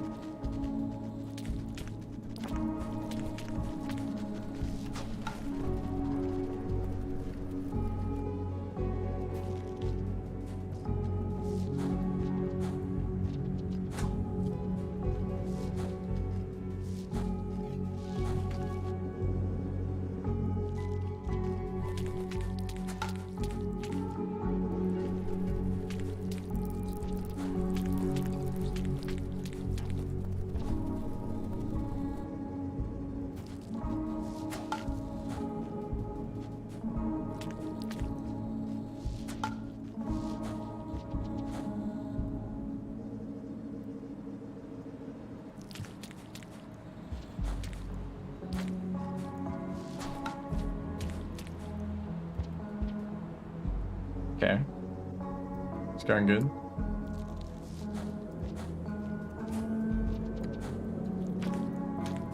Never mind.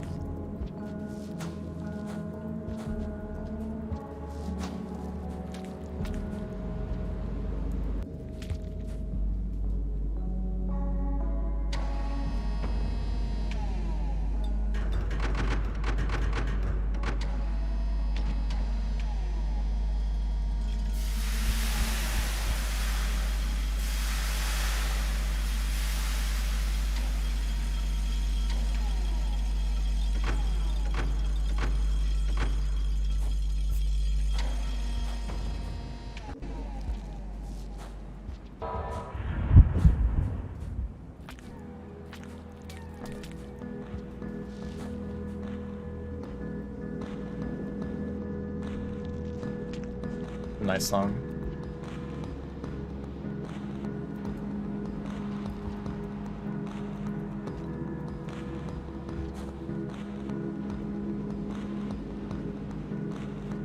Thank you. I was thinking about installing the music announcements mod, but I figured I had the chat instead.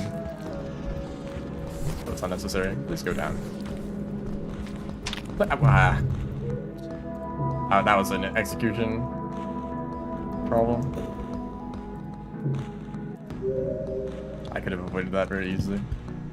That vulture messed me up. I did not even see the vulture was there. They were the real white lizard. Just by not moving.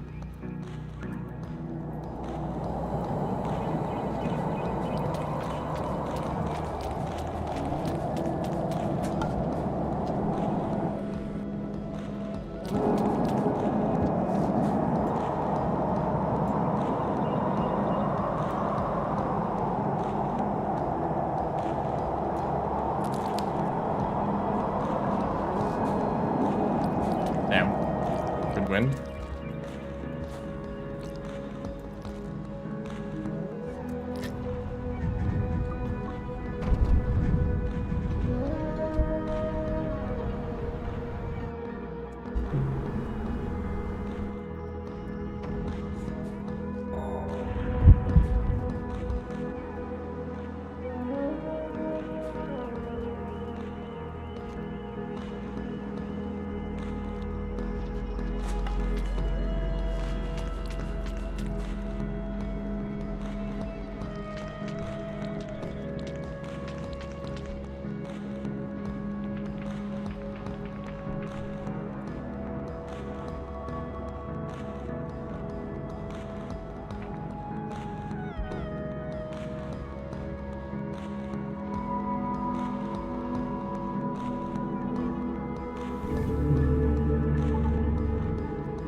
Pick up an item.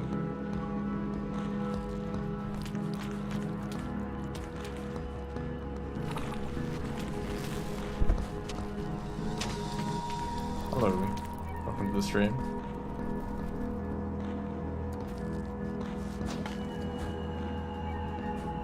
Are you the one who really likes Spearmaster?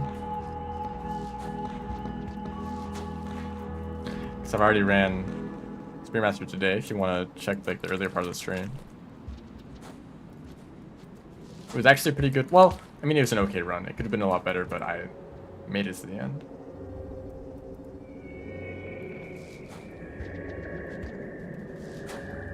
And I actually do enjoy Spearmaster moon percents a lot more than sword percents. Like, not a horrible category. I don't know if it's a great category, but it's at least not awful.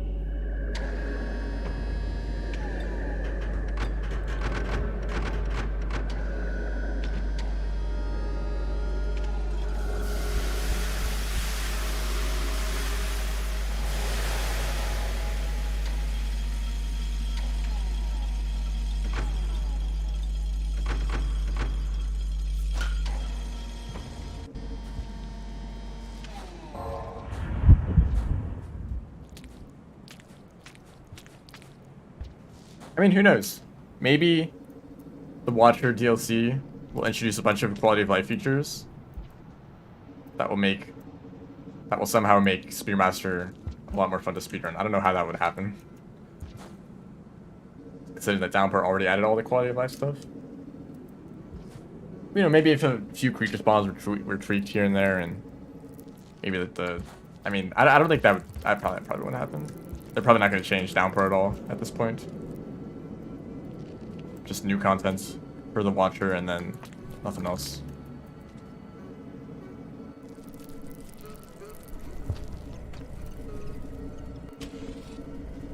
but the campaign would probably have to be changed for me to want to attempt it again.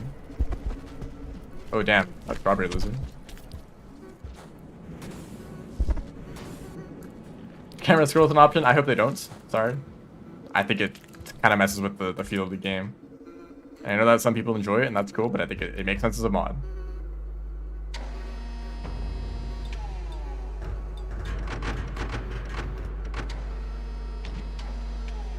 Yeah, what if they just remove all the creatures, except for a handful?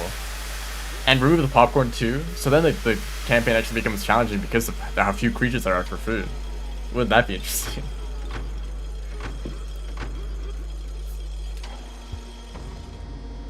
Expand expedition mode too. Maybe. I don't know. I can't really see it adding much. Although, you know, Downpour was the more select expansion and a quality of life update at the same time. But I feel like, you know, since Downpour already did it, it would be strange if the Watcher did the same thing.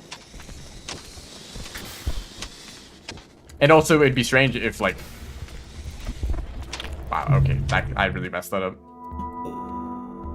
Stunned by the mention of camera scroll. Oh, welcome back. What was I saying? If someone had the Downpour DLC but not the Watcher DLC, they'd be missing out on those extra features. Or maybe it would just be like an update to base game and the DLC. I don't know. I guess it's possible. But I don't see it happening.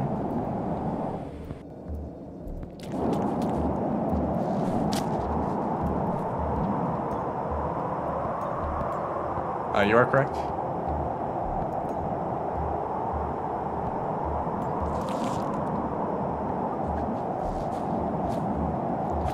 Oh, no wind at all that time.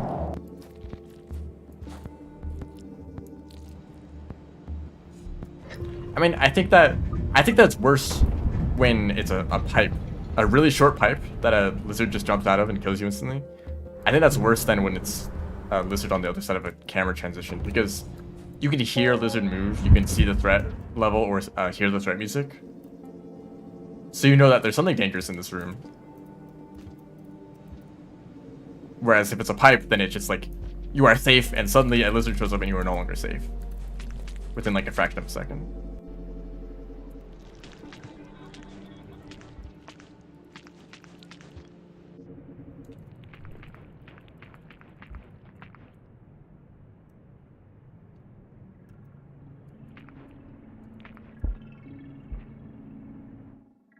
I mean, I think that if they were to do something like that, it would just basically be a major update alongside the DLC. And that update could affect base game and the Downpour DLC. Because 1.9, you know, Downpour wasn't just the DLC, it also was the 1.9 update. So people who didn't get the DLC still had new stuff.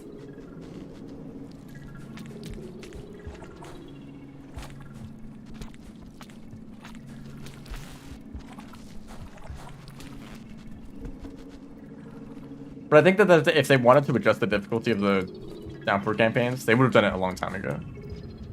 They wanted it to be difficult. That's the only explanation. Because they probably would have seen how many people struggled with some of the campaigns. They were like, yeah, this is a fair amount of difficulty. Or like, oh, these people, they're already experienced with the game. Or maybe they didn't realize that people who played the Downpour DLC were already experienced with the game. So they shouldn't have struggled as much as they did. I don't know.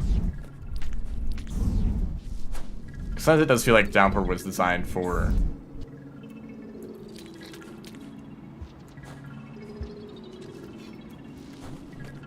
returning players.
Downpour took some arena exclusive music and added it to some regions, like in Pipe Art especially.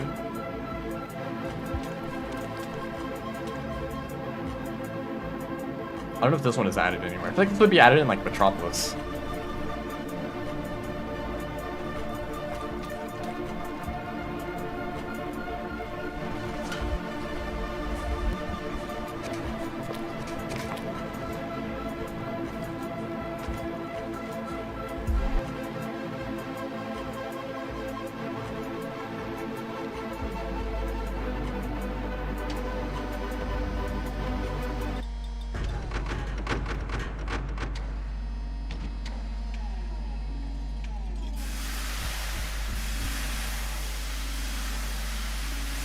I guess it is a shaded song.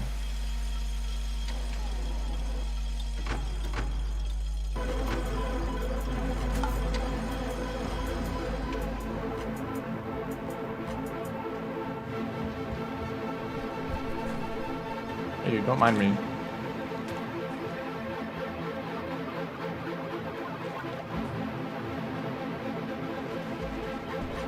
What is that guy doing?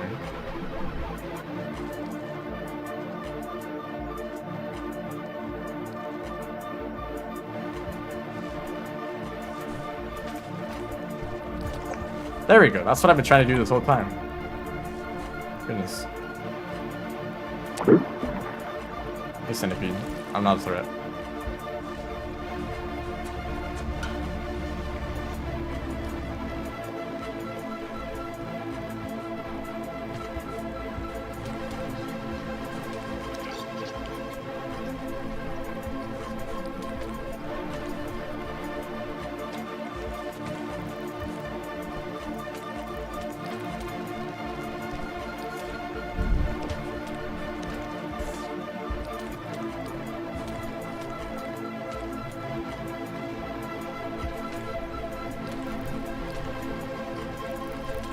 No way. I was like, it'd be so dumb if I died to that centipede all the way down there.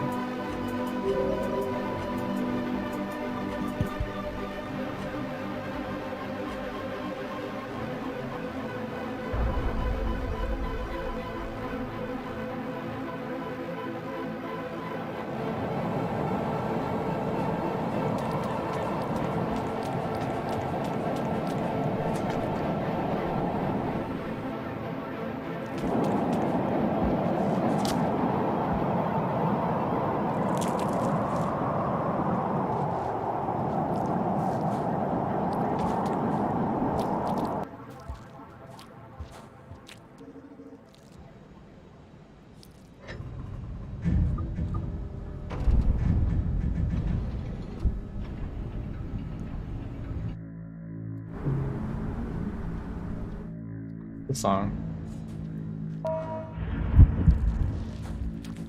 Go down first.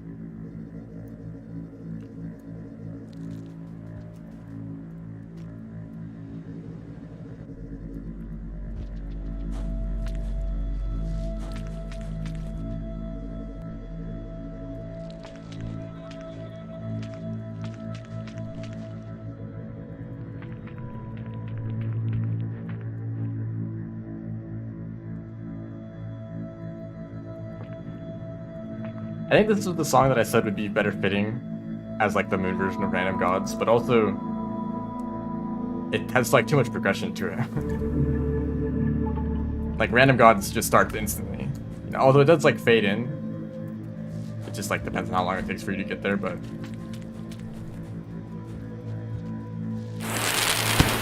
it's like the start where this isn't as intense as it should be immediately.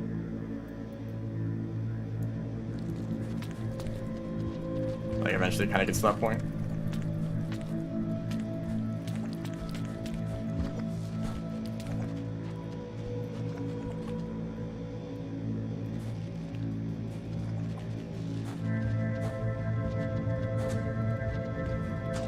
I was like rolling for a little bit there.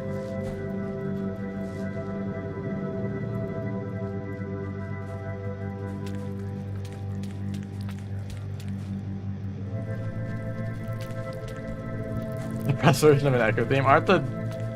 Well, Maybe.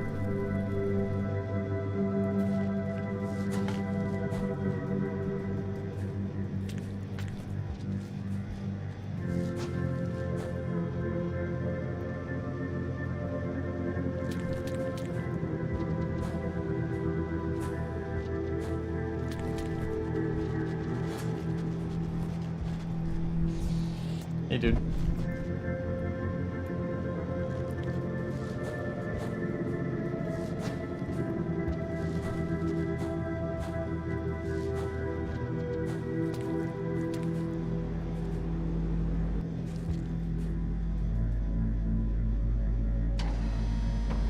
Pebbles, on the other hand.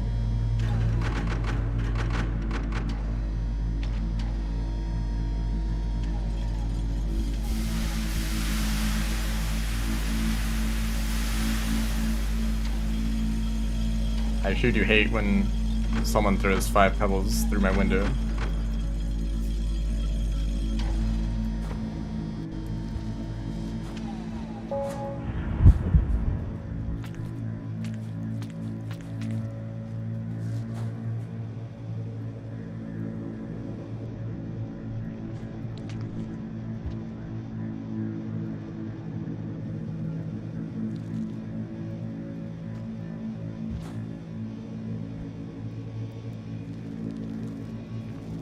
If the lizard wants to, they can get there really quickly.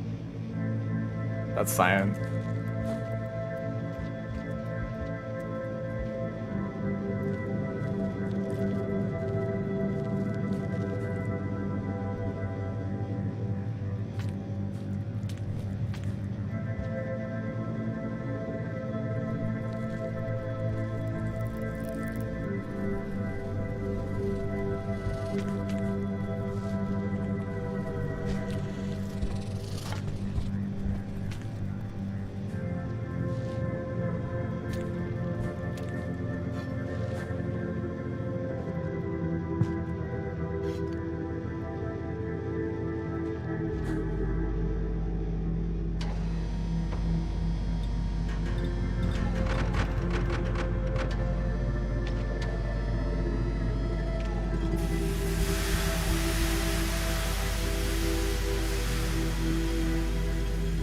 You throw a moon at me.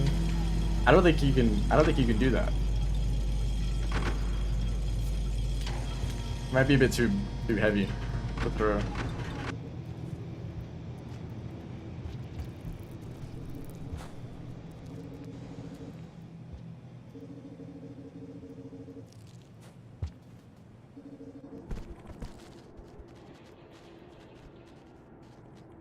Yeah, maybe if you shrink it first.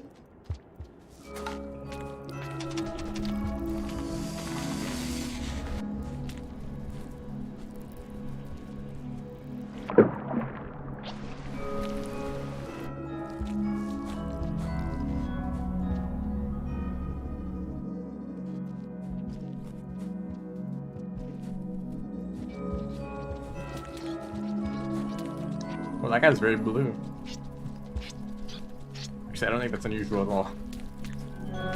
They tend to be blue. That guy's really pointing at me.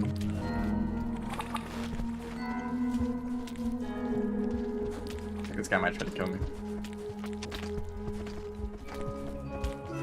Or not.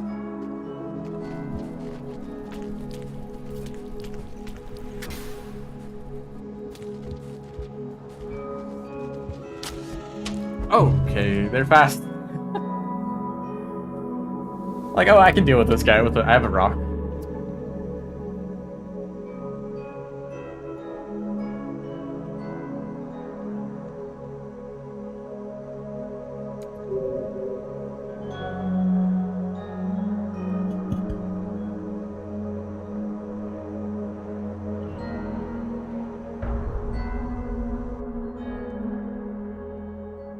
Was that because was that because Saint is weak, or because strawberries don't get stunned very much? So that's kind of what it's like to throw a rock at a pink lizard. They recover pretty quickly. But I guess I haven't tried it much as Saint.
I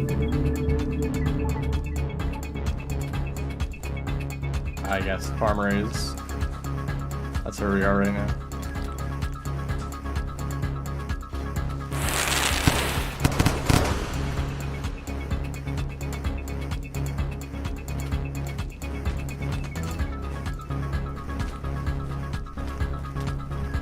If you're a real Rainbow fan, you would know all the. You know what it was, actually.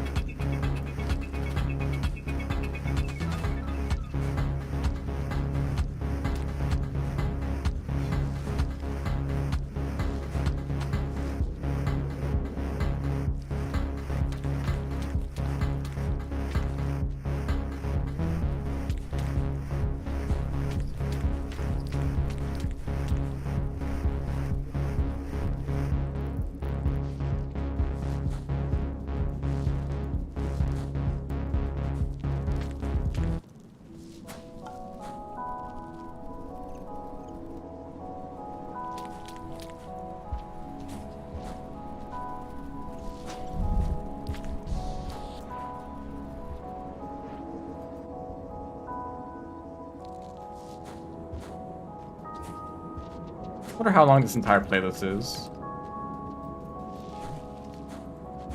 Like, how long would I have to stream to get through every single song? I don't know if there are repeats ever.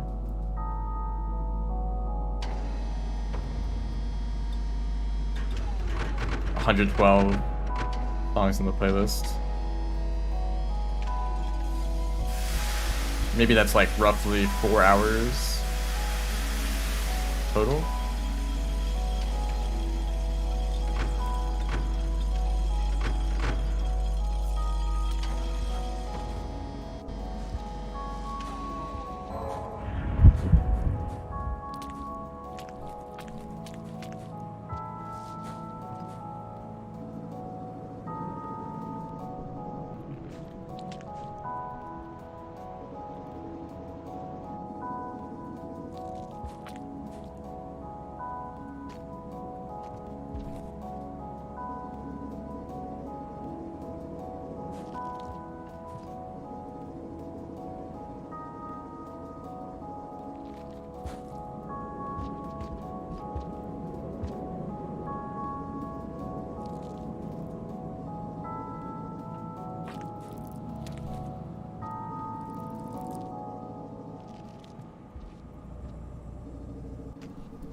Tell me that guy was gonna try to throw at me.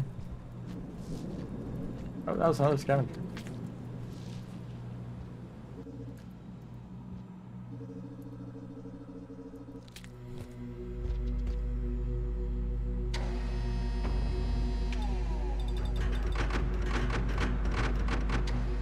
Yeah, I mean, I may have spent a little bit of time with this game. Also, hello, welcome to the stream. Still going with this. I've died a lot in industrial and garbage wastes. For some reason. Maybe it's probably actually Saint dying instantly. That probably makes a big difference. Think about how many of these scenarios I could have escaped from if I just threw a spear, right? Actually, can I do that? No, because I die instantly. But you can actually do that against vultures. So there is value in holding onto a spear, but I usually don't think about it at all.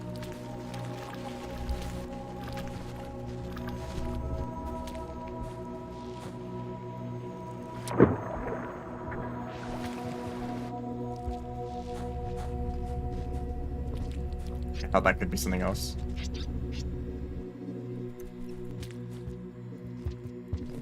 I guess a refreshing glass of concrete.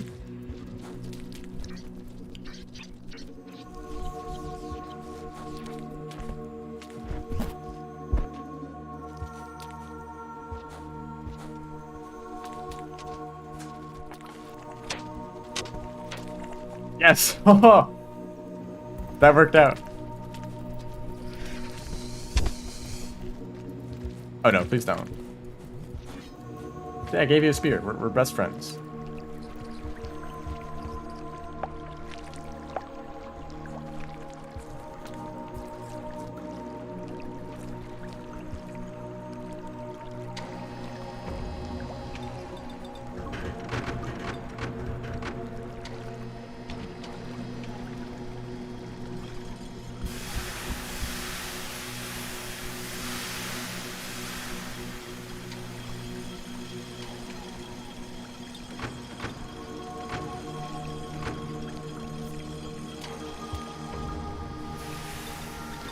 do that.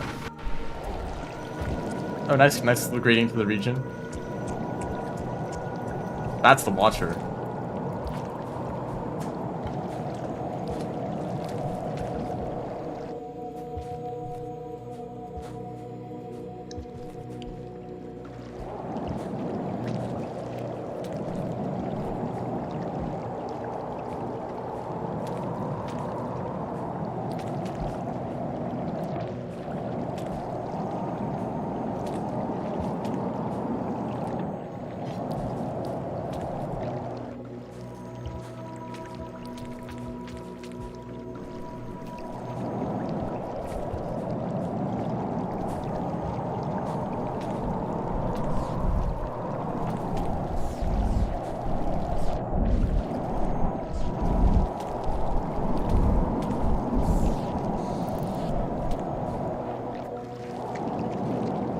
Huh! The tech? No way. Okay, this has to be the run, come on. Oh, you do.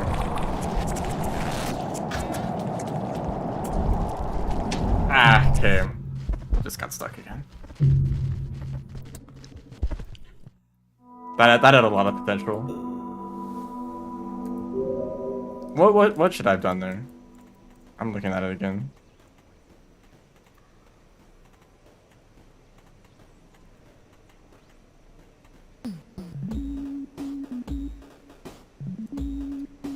Because I couldn't have really waited because of the Mirror's Vulture. I tried to grab onto the Centipede and jump with them. Maybe just like a regular pounce? I don't know. Definitely not like sitting on the orange lizard. That was a bad idea. Man, that was such a fast run too.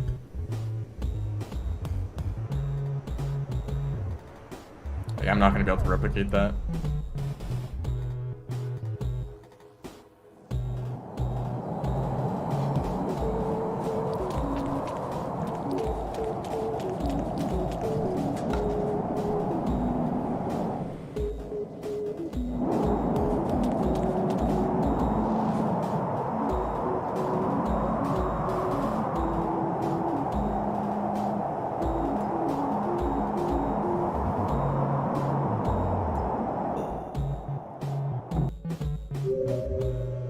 Yeah, guys, remember to like and subscribe. Actually, I don't even know if liking live streams does anything at all. But subscribing helps.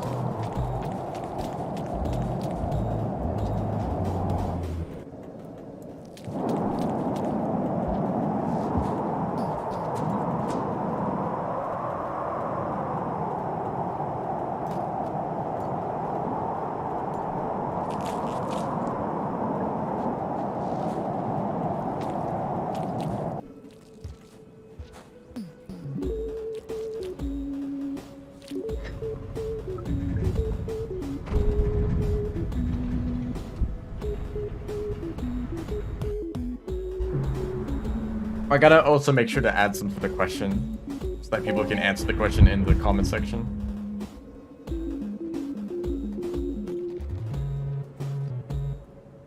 That's like the YouTube tech, right?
Alright, now I immediately associate Pelican with Pelican Town.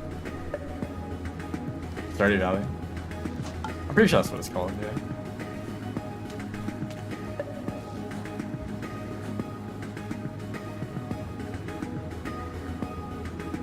Literally the power of friendship.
Come on.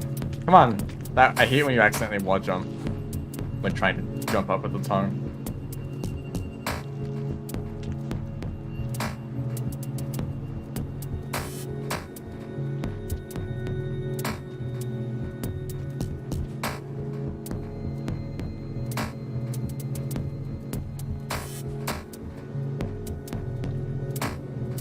I feel like you lived in a universe where everything was the same material. You would just be used to it.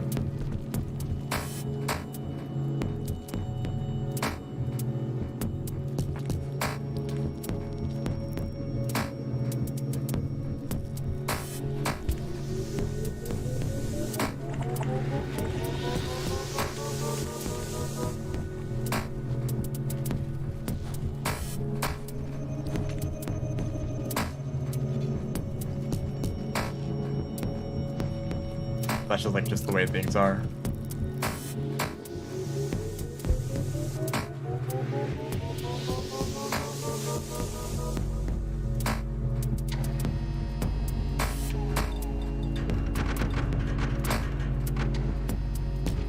And we're made of a bunch of water, yeah?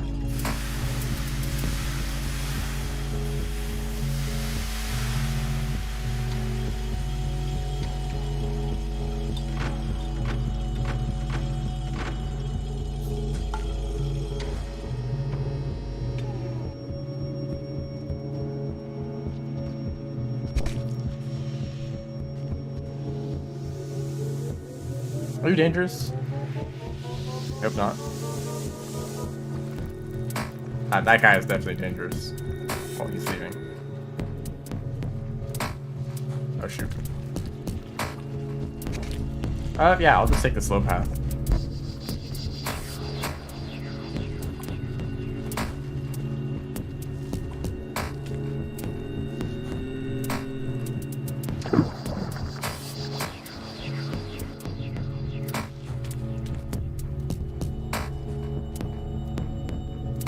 Hello.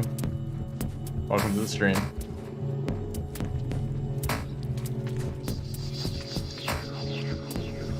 I'm struggling.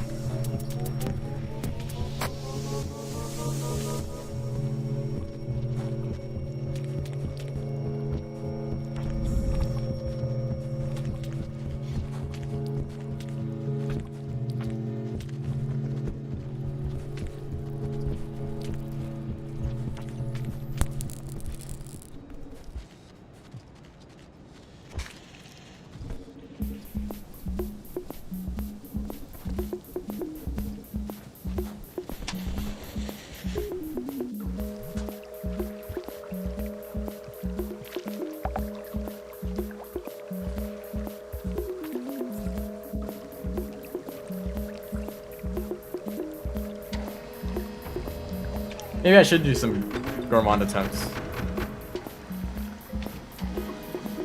I could do that. I kind of want to finish a run though.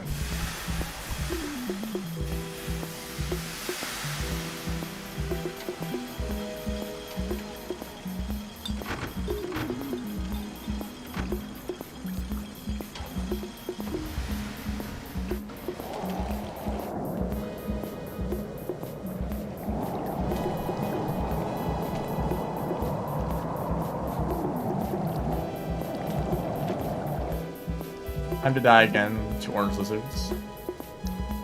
I feel like it should be snowing, yeah? They don't want to be outside. It's snowing too much, too cold.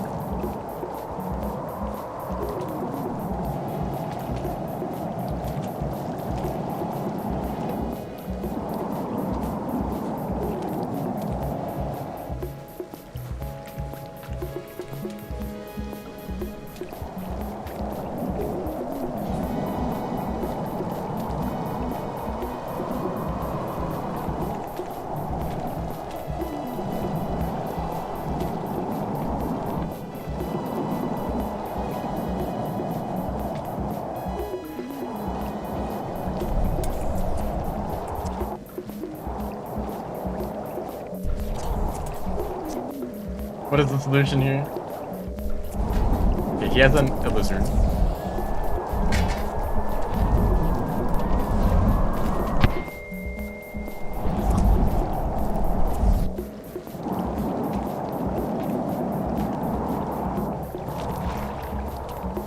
Okay, only a time loss of like 30 seconds.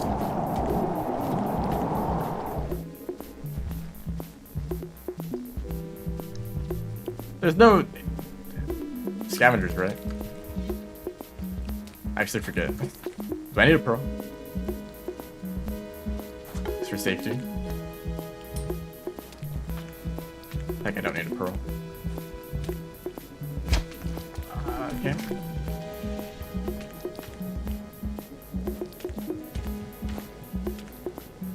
Scavengers?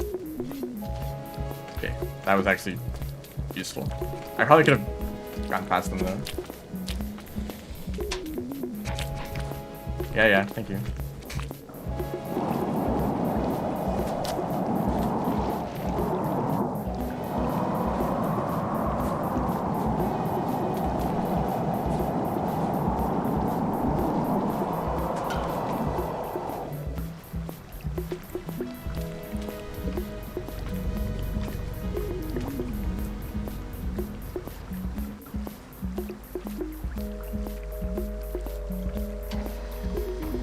Probably should have taken that first shelter, but it took me a moment to think about it.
Awful.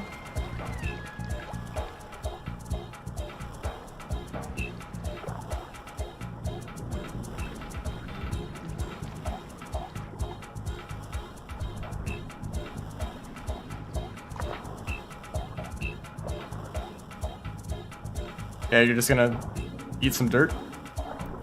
That's cool. If you want to. Or they thought about going down, but then they reconsidered.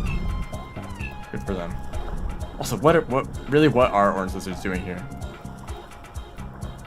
They don't belong.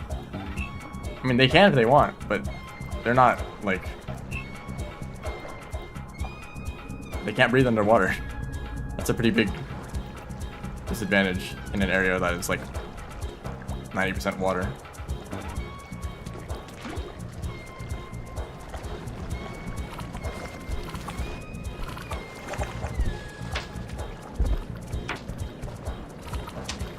What do I do here, actually? What is the solution? Okay.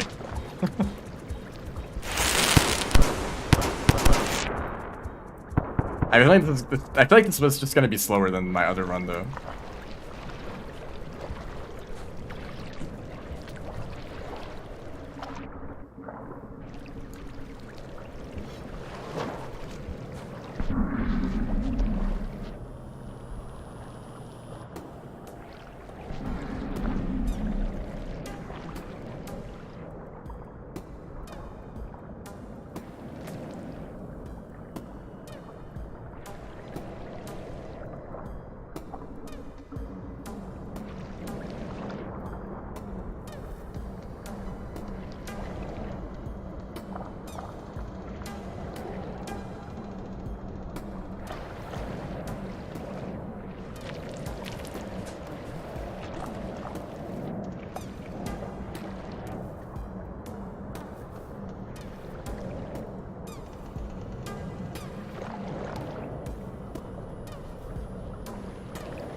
Well, that run was slower.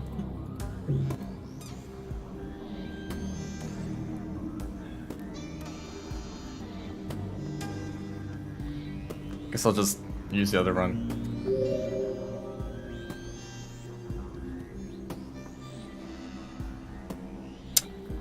Yeah, sure, I'll play Gourmand. What time am I trying to beat?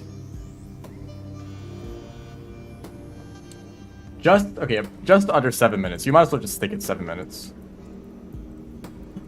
Well, we'll do this for the rest of the stream.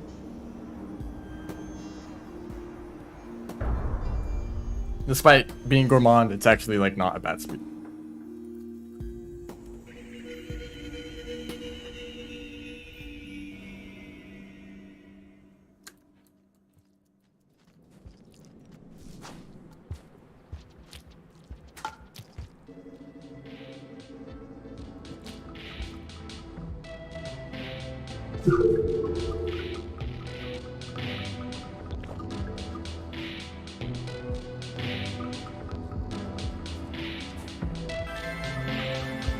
Oh, come on.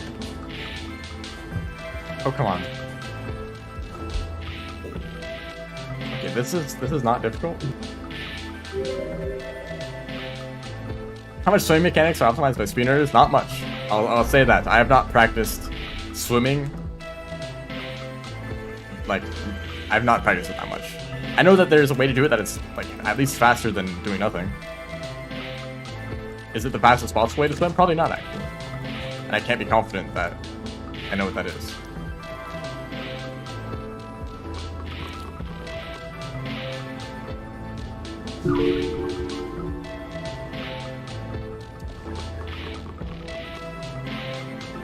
Actually, hold up.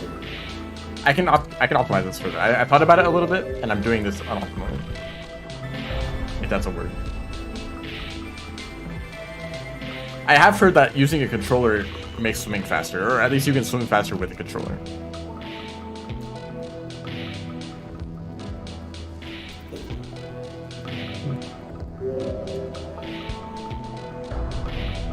There's actually a difference between Gourmand's and Rivulet's slide. Is that Rivulet can do a slide pounce much sooner. Within the same space, Rivulet can do a slide pounce within the same space that Survivor can, but Gourmand cannot. They need like twice the space to do a slide pounce.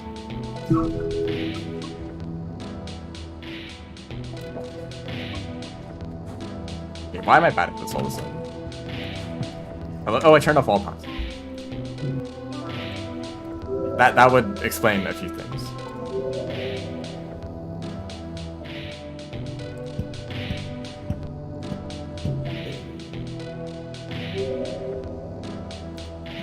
Okay, let's actually start attempts now.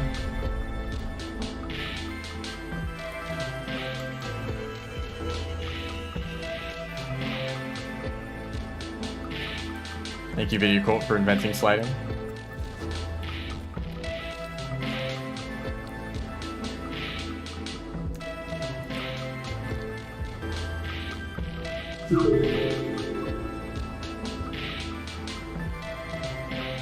Oh, come on, man.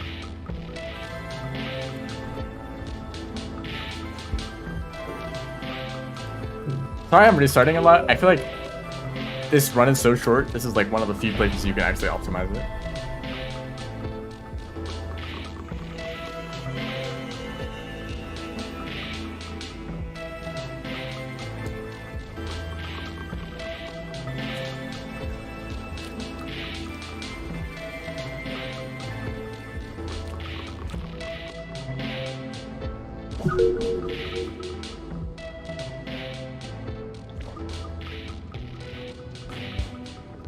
There we go.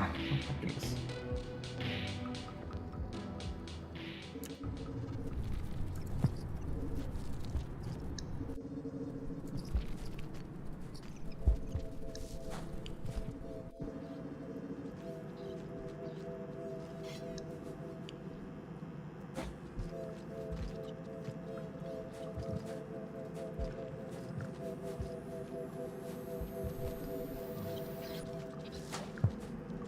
What was that?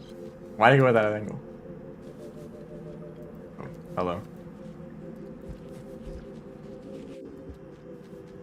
And now I'm tired. Thank you, Spider.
Gonna take forever to crawl through this tunnel.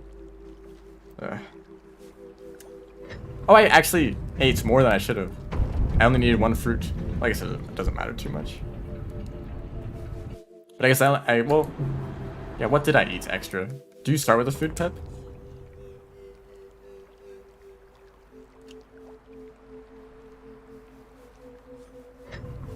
Because I ate 2 meals. Right, okay, one of the meals is with the bigger globe, or what are they called? Slime mold? Yeah, the big slime mold that gives 2 food pips, that's why.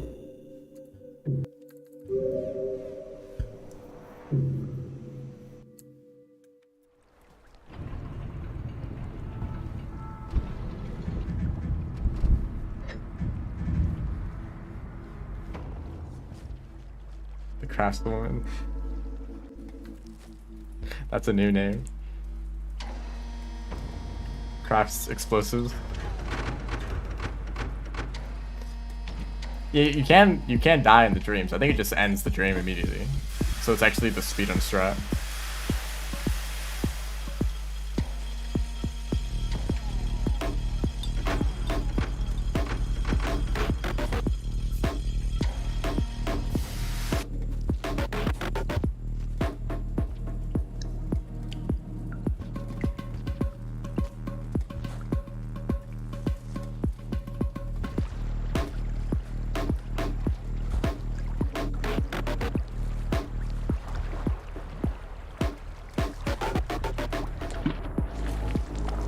Please.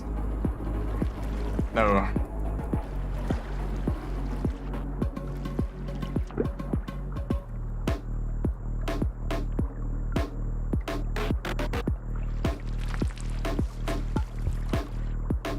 I'm actually a little bit worried about stamina here. I don't know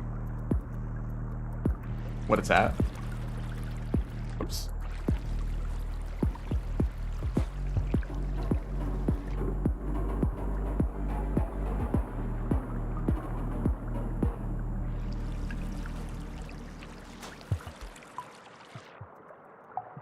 I don't know how much swimming affects your stamina. I've definitely run out right here. In which case, recover before entering the pipe. Is this underwater?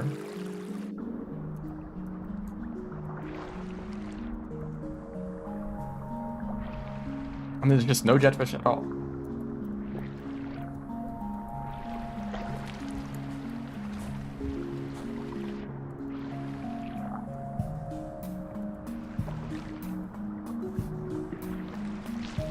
Although jetfish are kind of slow as gourmand. This feels faster, yeah. It's not much faster, but it is worth using.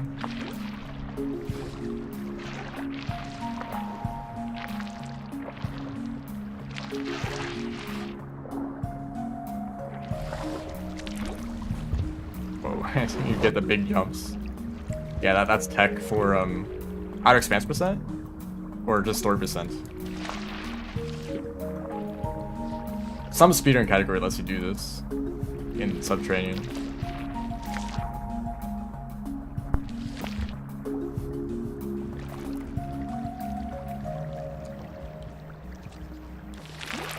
Yeah, I really like this song. This was one of the few songs where I heard it and like looked for it on the OST. Like, what was that song I just played?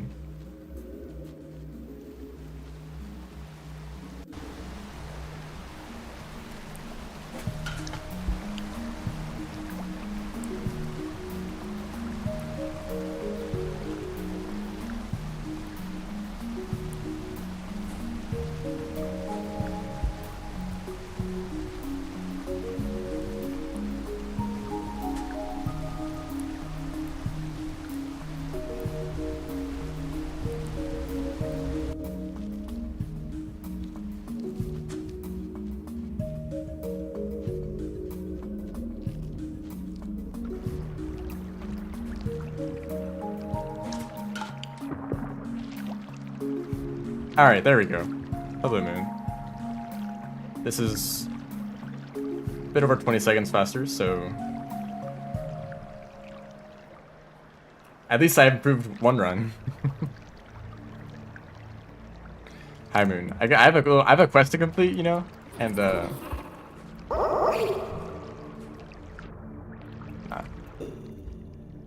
Yeah, I like the green right now. It's just like the water.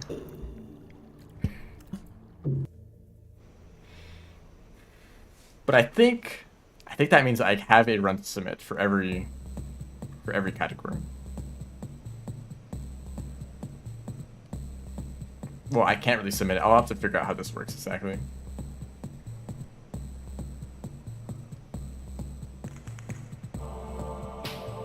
But the final times, I wrote them down. This one was like 6:20 something. Yeah. I'll make sure to double check.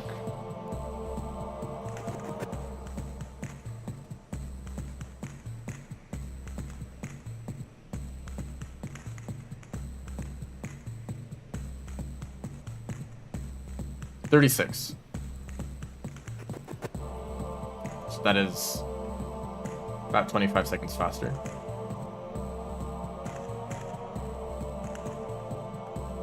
So best time for Saint was 14 minutes exactly.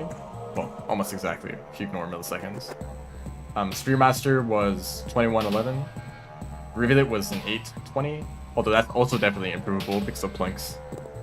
And Gourmand just now was 6:36. So I guess these are the times that I will submit and try to get other people to run, but you know, I may decide to try to improve these times too. So this doesn't mean that I'm done with 100% runs. It's just that my main goal for now was to just finish a good run of each category. And also, like, Saint is improvable, of course, but it actually seems to be one of the more difficult ones.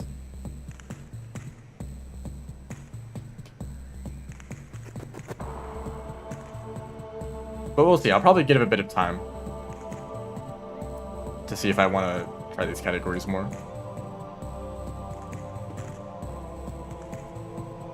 Anyway, I think this will be the end.